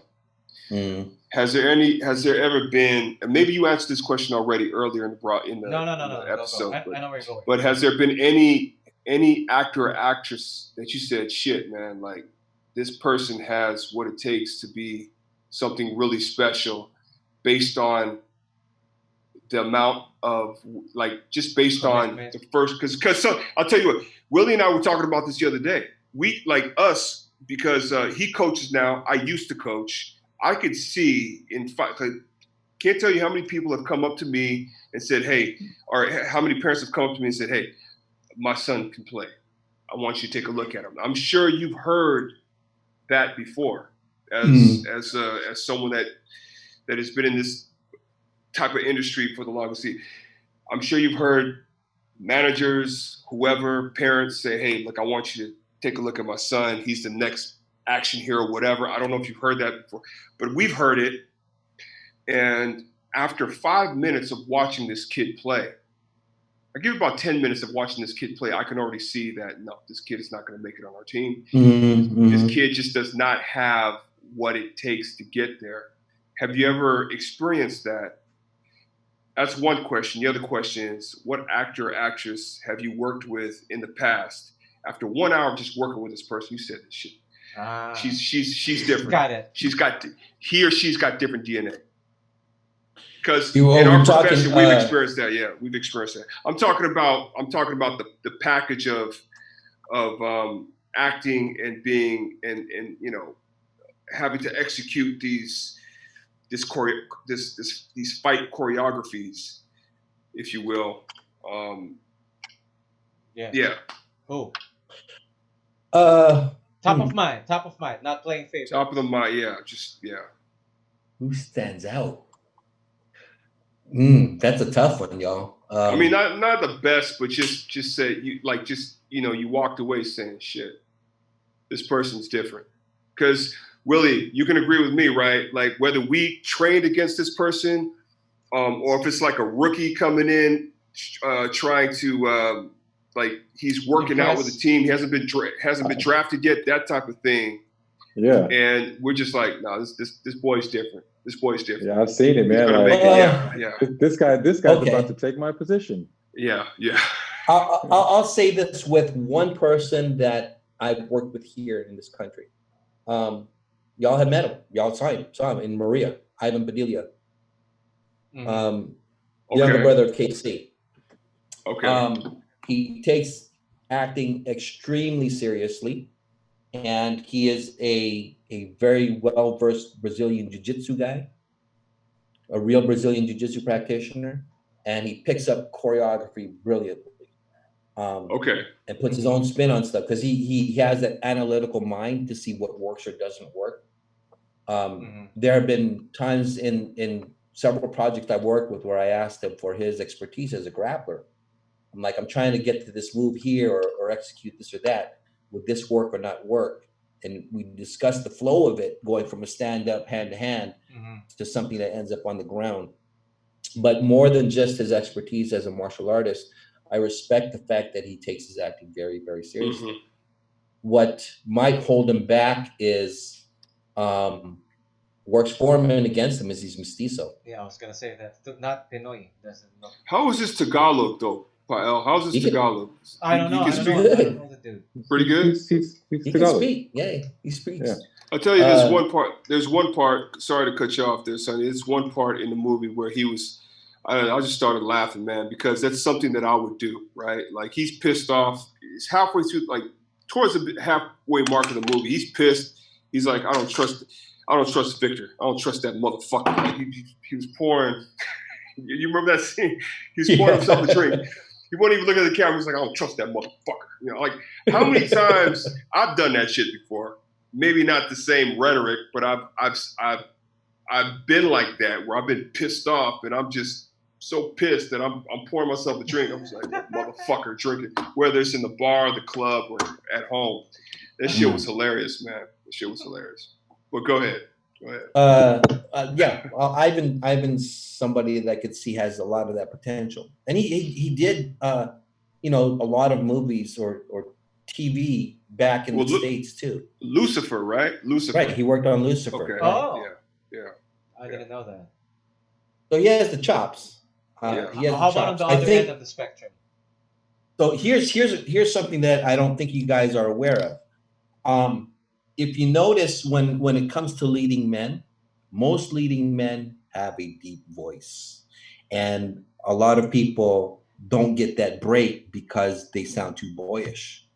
It took a long time for Leonardo DiCaprio to get major roles because he looked too much like a kid. That's true. That is true. That is Still true. looks like a fucking kid. Right? But he's in his mid-30s now or coming up on 40, right? So without that facial hair. He's in his mid-40s. He's about my age. Right? Well, a little bit older. Yeah. But, going back to, I when it comes to martial arts stuff, I look at it from several aspects. One is the athleticism of what someone can do. Beyond that, it's like, does that person really know the art that they're doing? And to tell you the truth, I've seen a lot where it's extremely hard for me to be impressed by just the martial arts stuff. So there has to be something more than that. Got it. There are few actors, and it's interesting now that we talk about this because I find myself with all this spare time watching a lot of Netflix. I'm sure. And same here. All of us. This is the most I've watched Netflix. No, we're on the same page. Have you checked out Crash Landing on You yet, bro? Come on. Who are you talking to? Are you talking? Not you. I'm sure you haven't. I'm asking Sonny. Have you seen it, Sonny? No, not yet. Check it out, bro. Do you want to see it? No, I'm telling you, I don't want to see that shit. Check it out, Sonny. I don't want to see it. Crash Landing? It's some mushy shit, but it's well shot by fucking Koreans. Well made, bro. Okay. It's well made. I'll watch it. Check it out. Great story. All these Great story. macho and shit. I'll take a look at it. All these Willie's seen all of it. I'm on episode 14. Yes. My brain is like. So I'm going real extreme. I'm going real extreme. On the one hand, I'm watching the docuseries Dirty Money. I haven't seen that, but I don't know if you guys are familiar with it, but it's talking about how the corporate world and certain people in positions of power will do anything to just make money, even if it means killing people. It's crazy.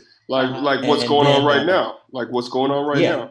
exactly. So on the one hand, I'm watching that, and on the other hand, I'm just watching One Punch Man again. Nice. I started geeking it watching up. that again too. I started watching Saitama. that. Yeah, but Right? check that out, bro. So here's the thing, y'all. So I wanted to do an FMA movie here, kind of like and FMA being the primary subject matter. Wait, why does it sound past tense? This used to be like an ongoing thing. Why do you sound like you're not doing it anymore? Because I'm not sure if I want to do it anymore.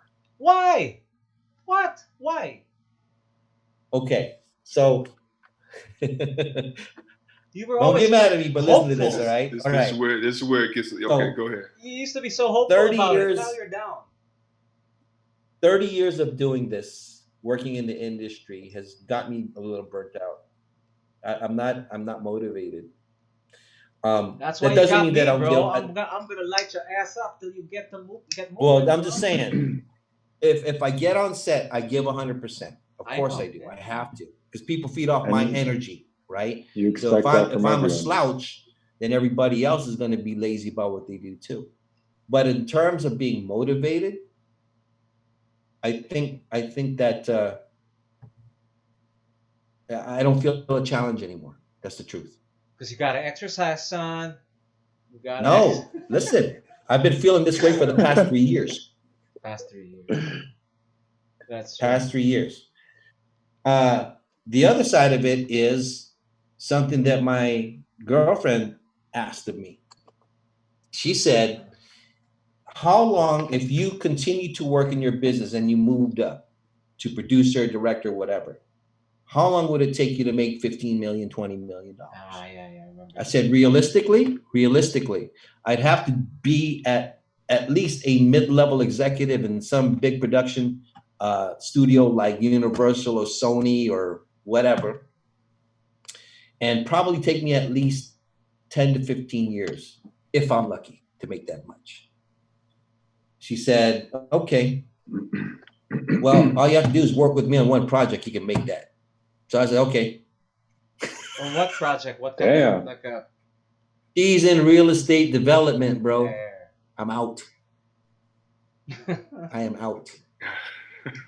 So, but where's the love, though? No more love. You lost that. Love of what? Well, he's love of traveling. Love of food. He's burnt out. I'm burnt out. Yeah. Burnt out. That's not to say that I won't be consulting or advise people or be a connection. If someone says, Sonny, can you hook me up with somebody? I'm down to do that, of course. But me personally involved, I step on set, I look around, I go, I don't want to be here. Tired. Yeah. Tired. Ali.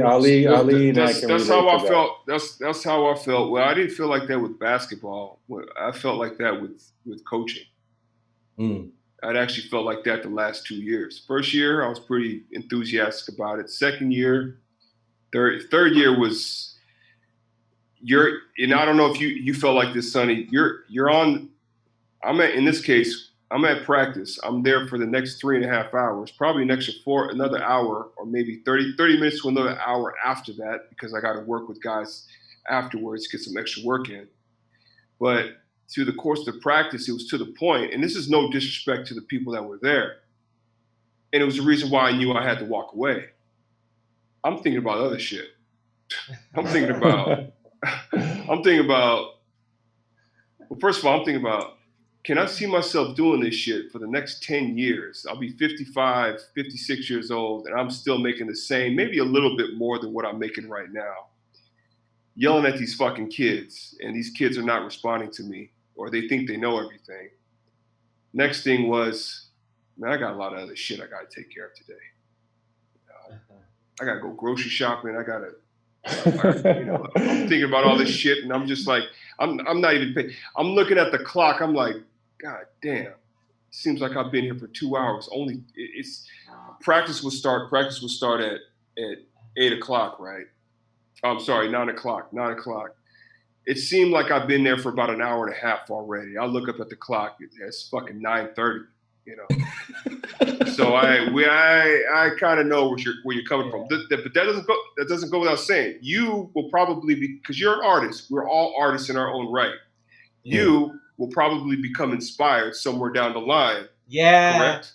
He will. And then you'll find your way back into that. But that could be, it's the fallback plan if I ever have to go that route. Yeah.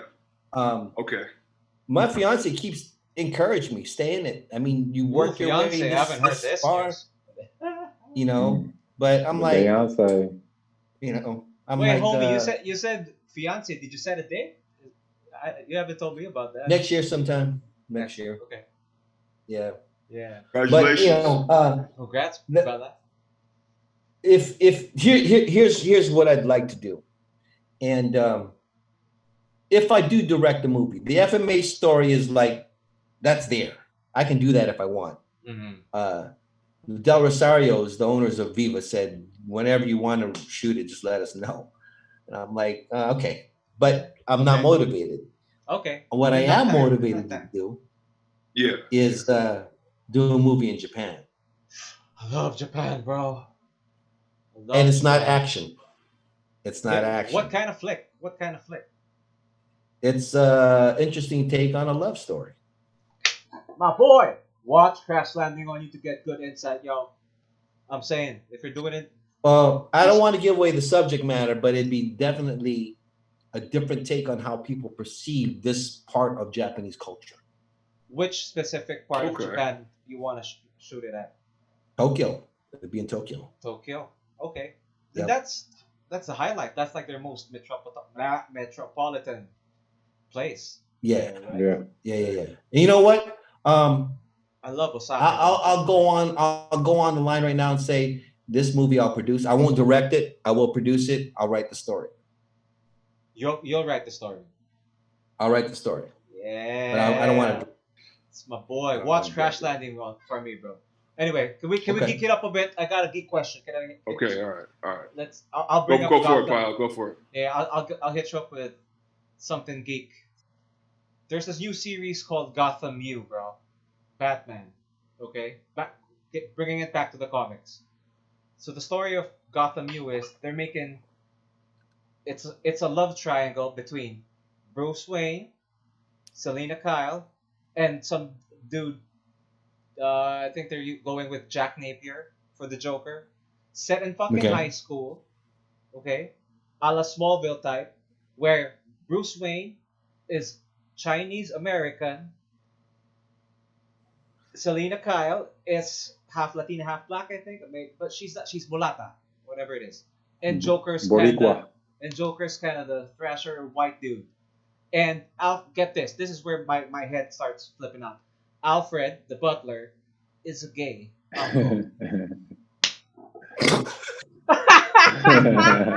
That shit is real. Wait, let me try to share screen this motherfucker, bro. I'll try to share screen this thing right here. What's your thoughts on that, Sonny? Some things are better left alone. Right? Yes, absolutely. Absolutely. Right? Yeah. Why do we have to do that shit, bro? Why do we have to diversify that way? Or is it like for the new market that's got the things have is get woke, go broke true? Or do you think that we should incorporate a little bit of wokeness in our stories? I think they're just trying something different. That's all. Yeah, but something simple, maybe controversial per se, because everybody's familiar, right? Because you got to remember the evolution of how Batman worked. Once Frank Miller did Batman, it became something else, right? Yep. So Batman was this goody two shoes guy. All of a sudden, he became this really dark guy, right? So how much longer can you go with that theme that this guy is always brooding and he's got this nastiness about him where people are like, he's the Punisher essentially, right? Yeah. Who can't kill? He's a good guy who's not who's not afraid to do some bad things in the name of justice. So they're just trying to take a different perspective. Let's give this a try, see how it works out. Do you agree with it? Is it something you buy? What are your thoughts, bro? And personally, for me, they should leave it alone. Leave it alone. They shouldn't go that route. Because here's the thing, right? When we talk about subject matter and how it involves culture, we all know that Batman is white. That's another question. So why are they doing this type of shit? You know, like rich. Well, I think they're Chinese just playing around. Again, they're playing around with the idea that is this character that everybody is so known, well informed about. Are they bored with him? Do they want to try and do something else with it? I think that this is going to work against them in this respect. The hate, because it's out there already, right? Well, look at what happened with Last Airbender, right? When they made the movie, the subject matter is all Asians in the anime series, right? Yeah. But then all of a sudden you have white guys and Indians and all this other kind of ethnicities that for whatever reason, the storyline wasn't strong enough that it would allow the people to see beyond the characters. You understand what I'm saying? Yep. Yeah. Right? Oh yeah. But we all know when you watch the anime series that it was straight up Asian. Yeah. And it's not just the way they drew them. Also, it was very freaking Asian. You know, right? That's what it was. The philosophies were Asian. The cultures were Asian. Even though you had your different nations, fire, earth, water, air, we all knew that they were still Asian. So taking this notion that this particular here's what I think they're trying to do. They're trying to do with Batman what they did with Spider-Verse. Yeah, but then just come up with another character like what they did with Spider-Verse, right? Why do you have to make Bruce Wayne? You know what I mean? That's the magic of Spider-Verse. Spider-Verse uses Miles Morales. I get what you mean though, but they're touching on Bruce Wayne. That's my So if maybe call him, I don't know, Bruce Wayne's cousin or something. You know what I'm saying? They did that with kind of like what they did with Batwoman, what Batman, future Batman. What's Batman future Beyond. Batman's name again? Batman Beyond. So different take, right? Yeah. Something like that. I think that's a better move than making Bruce Wayne Chinese American. Exactly. I'm like, huh? Exactly. In high school. Yeah. Right. Willie, what are your thoughts? Willie has it.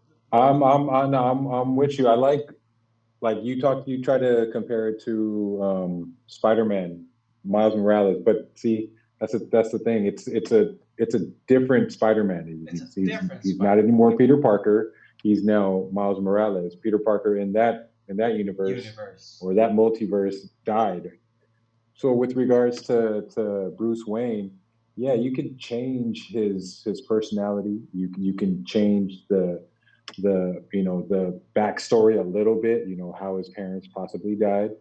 But I mean, with regards to changing the ethnicity,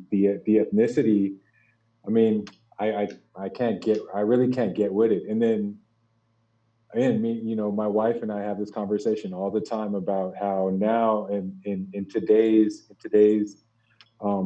television, they always got to add some type of LGBTQ exactly. in it. Right? like right now I'm binging Money Heist. I'm just now starting to get into it. And season 1, they got the two chicks kissing. Exactly. Right? The woke shit's gotta be in there. And I'm watching it, right? And I'm just like thinking to myself, when are they gonna throw it in there? When are they gonna throw it in there? It feels like a trap. Yeah. It's like you're watching a porno and then just a big dick is in your face. Like, whoa, I'm not watching that. Like clockwork, they got the two girls kissing in there. And I'm like, man, all right, so they got the girls. Now when is the guys part gonna come in? Yeah. Which is also the reason. And again, I have nothing against it. I have nothing against because I have nothing against the LBG. I don't even know how many letters are in there. Yeah, TQIA. I ain't got nothing against that community again, but it's just not for me. What's IA? That's a new one. Indifference and asexual or some shit like that. It's IA, bro. Oh wow. Indifference. Yeah. I didn't even know that. I only know this because of Gay. Because my brother's he's part of Jack, and part of their thrust is to include that. It's part of their mission and vision for the year is inclusion. Okay. You know, because I was looking at his slides, I'm like, fuck, that's part of marketing, bro. They're a crowd, but I'm like, come on, man. Ali, explode. I mean, I know Ali's about to explode. Ali. No. You know, I'm not. I think I agree with everybody here. It's just not something that I would want to see, and it's got that. It's got nothing to do with ethnicity. It's got nothing to do with whether they're gay, straight. It's just we know Bruce Wayne as being a white man, billionaire from Gotham City. Gotham City in America. That's just like I agree. I also agree that if they were going to create a Batman, if they're going to create a Bruce Wayne that's in high school in another country, just give him another name. Just give him another name. Yeah. They can team up. They can connect. The multiverse. That could be not even the multiverse. That could be Batman's Connect over there in Japan. I need some shit taken. Like they can work together. He could be part of the Justice League if you wanted to. Batman. A version of Batman from Japan. A version of Batman. But have y'all seen that Batman? So what you would see is it would be sort of that you could have developed it like a Tony Stark to Spider-Man relationship, right? It could have been a roadie relationship. War Machine. No. It would have been Robert Downey Jr. to Tom Holland. He's after all, they're in high school, right? Tom Holland's in high school. The Spider-Man version in the MCU. Why don't you just make this kid? He is in high school. You already made him in high school. He's Japanese, right? Chinese American. I'm sorry, Chinese. He's Chinese. Okay, he's Chinese from Hong Kong. Just create that relationship. The only difference is he's not a different. He's sort of the same version. He's the same character, but not the same character. But just they got the same suits. They got the same. So basically, you're basically saying to make him Robin, basically. No, I'm not saying make him Robin, Willie. I'm not saying make him Robin. I'm just saying he's a Batman, but he's a younger version in Hong Kong. Here's the problem with this but the dynamic of their relationship is very similar, if not exactly the same, as Robert Downey Jr. and Tom Holland because of the age gap. So imagine the last Batman, Ben Affleck, having this relationship with this young kid out of high school who has skills, right? Parents murdered in Hong Kong. Just like that would have been a better story. That would have been no, man. Yeah. No. Not like no. We're talking about Batman. Yeah, I know. You were saying something, Sonny? Well, now I was about to say that history that Bruce Wayne has is a critical element into the psyche of who Batman is. So unless this other Batman has gone through that same experience, he's not going to have the same way of dealing with meting out justice for everybody he's got to fight. It's different, right? I agree. So how are you going to mentor somebody who they don't have that common experience other than this is how you fight crime? And that's why Batman and Robin got worked so well together because they have similar backgrounds. Man, I'm gonna die the day they make them both gay. Shit. With a gay uncle. Man, stop it.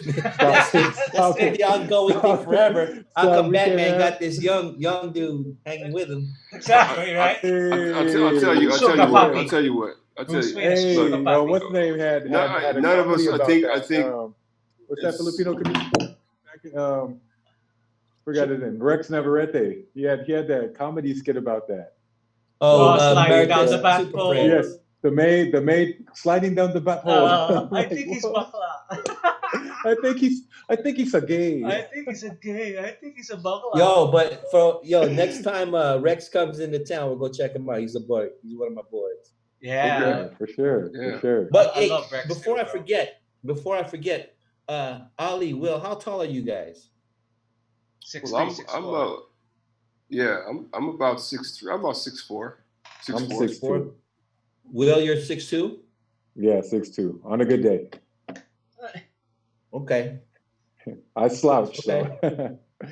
No. I'm just saying that you guys. Here's my challenge here in this country: finding guys over 6 feet tall.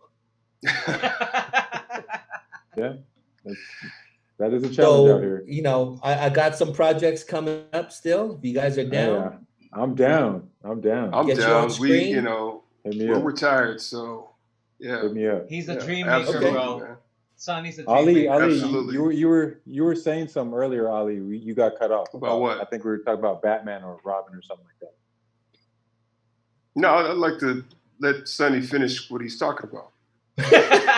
About projects. More interesting. Then I got a question Let's for get you. into that. Since you opened that door, Sonny, if you were to cast one of these boys in something, what would you cast them as? Just for kicks, bro. Just the producer in you. If you were to use these motherfuckers on something, Ali, you I can't see react. like You gotta listen to the man. I see straight up mercenaries, man. Marks. Yeah. Yeah. Yep. Marks. Yep. I like that. Universal Soldier before he found out that he's Bucky. Can be. Hey, I can see Ali being the black version. Michael Jai White Solo. in Universal Solo. Soldier. Hey. Ali, No, but Ali here. Solo, I Mario want Van to Peebles. give it. Let's jump to some X-Men here. Okay, just one. Because I got to get going. I might have to leave you guys. I hope you guys don't mind. All right, so we were discussing this.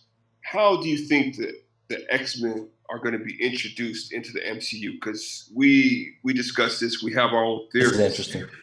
What do you think? And then also, I'm going to take it a step further. Who would you like to see be the new Wolverine? Ooh, that's a good one. Oh, the new Wolverine. Nice one, Ali. Yeah. Are we talking about comic book version Wolverine or someone replacing MCU, baby? Replacing Hugh Jackman. MCU on the big screen, big screen or Disney Plus TV series. But in this case, we all know that it's going to be on the big screen. So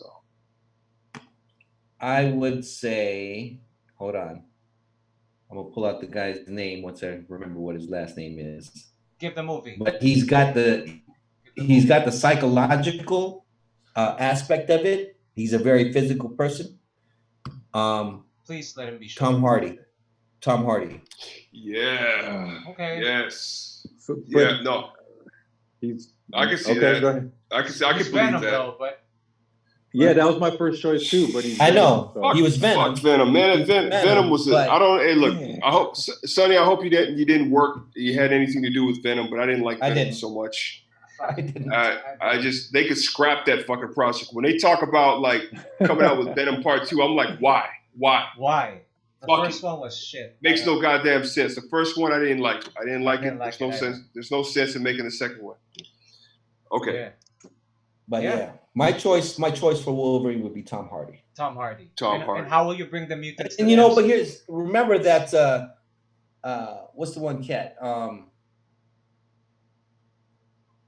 talking about the guy Captain from Sons America. of Anarchy? Captain America played Human Torch first before he became Captain. Yeah, America. he did. That's right. He did. Yeah. Right. Yeah. So, Ryan we can Reynolds do it. was fucking Why not? Green Lantern first before he was Deadpool. He was Deadpool, Green Lantern, then Deadpool. Is that right? That's right. Yeah. There you go. He was Green Lantern first. Green Lantern bombed too. The box office. Green Lantern was bad, man. It was horrible. Wow. I didn't hate it as much though. I gotta be honest. I liked it. Neither did I. I didn't hate it. I didn't hate it. He's one of my favorite comic characters too. Me too. Green Lantern. I tell you what's He was black. pretty dope. Since we're in the comic book stuff, Go. is that Are you guys familiar with Rafael Cayana? No, Rafael. No. So Rafi is a longtime artist. He was the guy who bridged the old school illustrators before Will Sportacio came onto the scene. Nice. So Rafi's like an older school brother to these guys.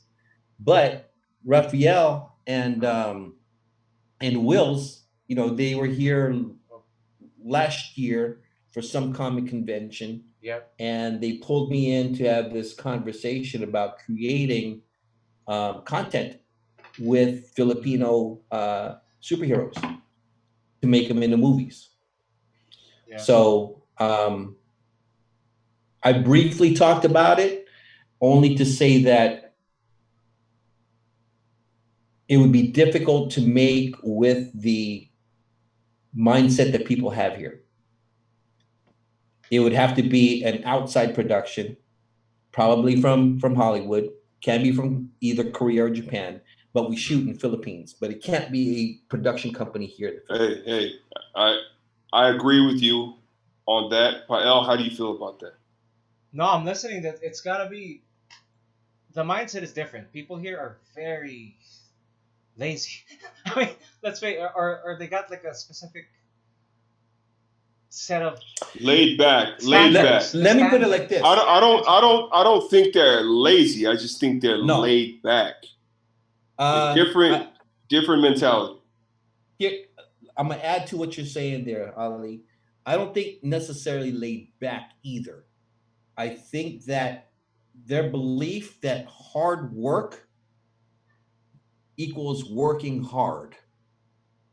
There's a difference. Hard work is what you're committed to doing. What is your ethic?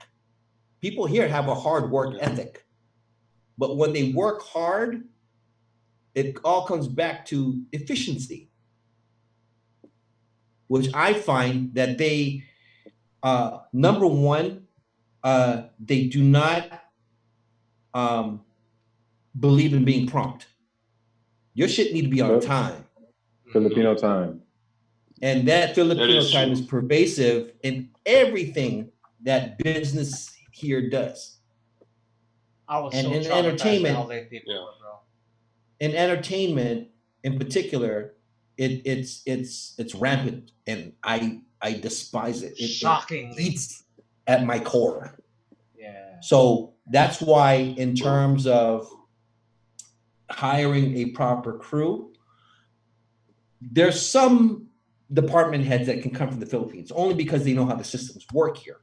But for the most part, it has to be a crew that is coming from Hollywood.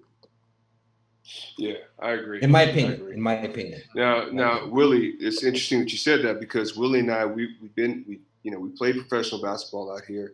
We've seen that. We've seen what you described, right, Willie? Yeah. Yeah.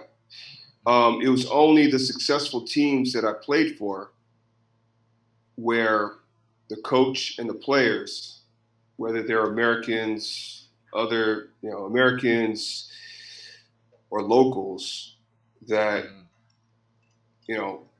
we were on time, we were prompt, we were about the business of getting shit done. That's why we were able to win all these championships. But the other teams that I played for, especially the bad ones, I mean, you're looking at what the coach is trying to do. You talk about efficiency, shit. I remember playing for a coach that we'd start practice at 7 o'clock in the morning. He swore up and down he knew what he was doing. We'd start practice at 7 o'clock in the morning. Our call time was 7. We'd get on the court by 8. We're not out of there by 12 o'clock, or sometimes 1 o'clock, sometimes 2 o'clock, because he just, and then to make things worse, when some of the older guys, the veterans, are trying to explain to him, hey, listen, maybe we need to dial it back a little bit. We're on the court every single day for 5-something hours, probably longer than that. And then you need us to do this in the basketball game. Just was not compromising whatsoever. Mm-hmm. It eventually got him fired, but it was unbelievable. It was. You gonna say who it was? Who was his coach? Who was it? Who was it? Yeah. I mean, we're cool today, but he knows because we used to argue a lot. His name is Binky Fabbas. We used to argue a lot. We used to He's argue the a one lot. that. I mean, He's a great. no. I mean, off the court, great you know, guy off I the have court, I have a relationship with him. We're cool, you know. But I mean, he knows when we were on the court together, there were things that we didn't always get along with and agree with, and Not that only was one of you, them.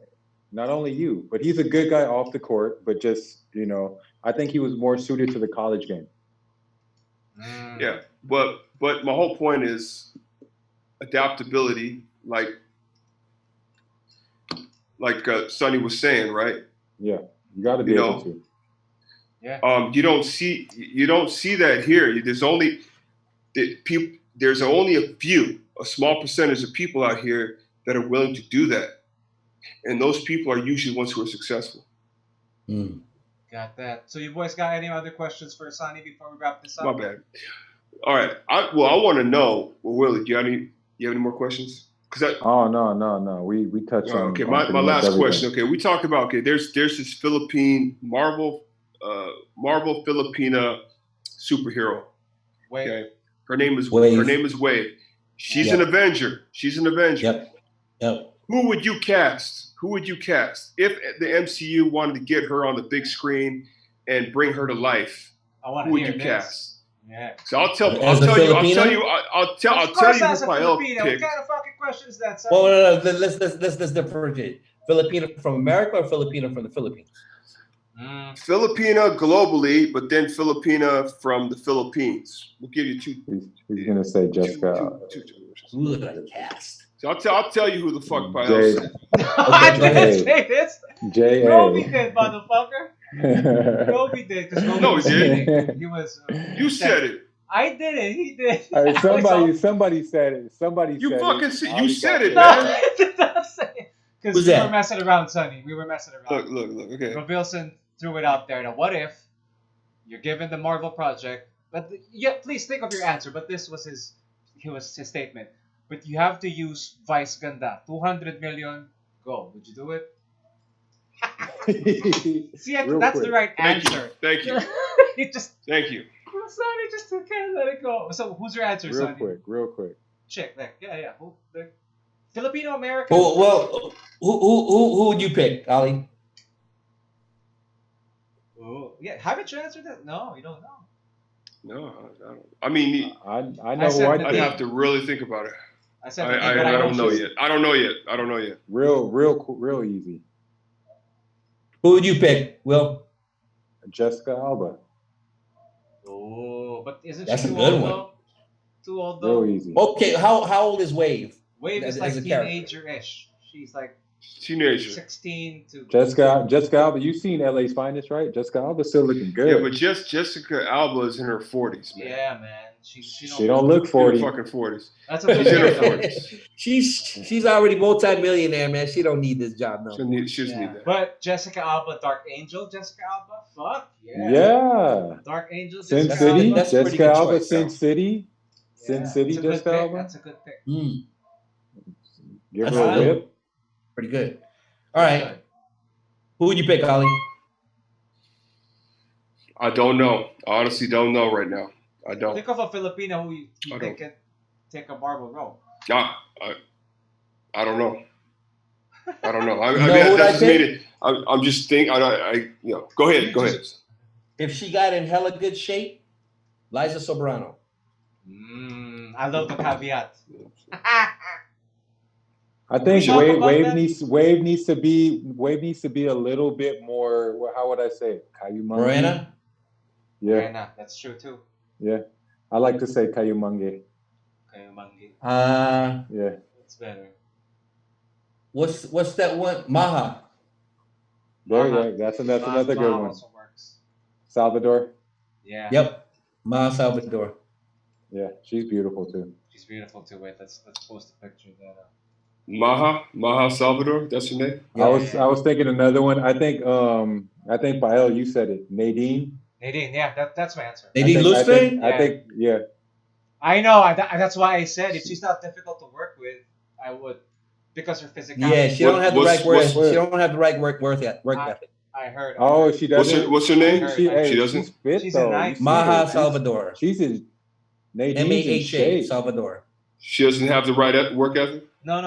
Nadine. Nadine doesn't. Nadine. She is. But you see her. She's fit, man. Like But like really good shape. she's nightmare. I heard stories. Not to backstab. I don't know her personally. Nadine. What's her name? Nadine what? Lustre. Lustre. Gotcha. Well, what's up with her? Bad attitude? I don't know if we should. Diva. Really? Translate Really? that. Translate that for those who don't know what that means. Sorry. In a nice way. I think they understand what a diva is, man. No, I know what a diva is. I know exactly what a diva is. High maintenance and all of that. No, Right. okay. There you go. There. That's Anyway, that's a yo, rather nice way of putting it. that's him Will, being Ali, very- make sure that I'm gonna hit you guys up. You guys have Facebook? I'm Oh assuming. yeah. IG, Yeah. yeah, for sure. Okay, I'm gonna hit both y'all up on there so I get your contact information and we all stay in touch. Yeah. For sure. Sounds good. Sure. Sounds good. man. Connecting. Sounds good. Obi-Wan meet I Anakin appreciate Skywalker. that. Meet Obi-Wan Kenobi. Yeah, I'll be playing Qui-Gon Jinn in this situation, bro. That's this moment. Well, I think we're good to wrap it up, bro. You're the gray Jedi. You're the gray Yeah, Jedi. always, brother, You're not completely sold on the light side. You're just that gray Jedi. I'm in the Right. middle. I'm in the middle. Well, let's wrap You're in this the up, middle. man. Thank you so much, Sonny. Yeah. The boys, Ali, Willie, for spending this time, man. Yeah. Absolutely. Appreciate I know you it's- guys. I know Appreciate Appreciate you it. guys. Hey, Hard yeah, man. times in the whole world, you know. And I'm gonna drop a little anecdote before we go because I know how difficult times could be. And now it's Holy Week, right? And I'm a Catholic, so I'll share a little anecdote. I hope you guys don't mind. Nowadays, when you're having difficulties, it's like you're carrying a cross, right? Like Mhm. your struggles and all your shit. It's like heavy. Like everything's going on. It's heavy. So there's the story of a guy who went to Jesus and he said, Lord, this cross is too heavy, man. Give me a lighter cross, yo. And then Jesus was like, okay. He brought him to a room full of crosses. Pick one. Just pick one. Pick which one you think is right for you. So he picks up the first one.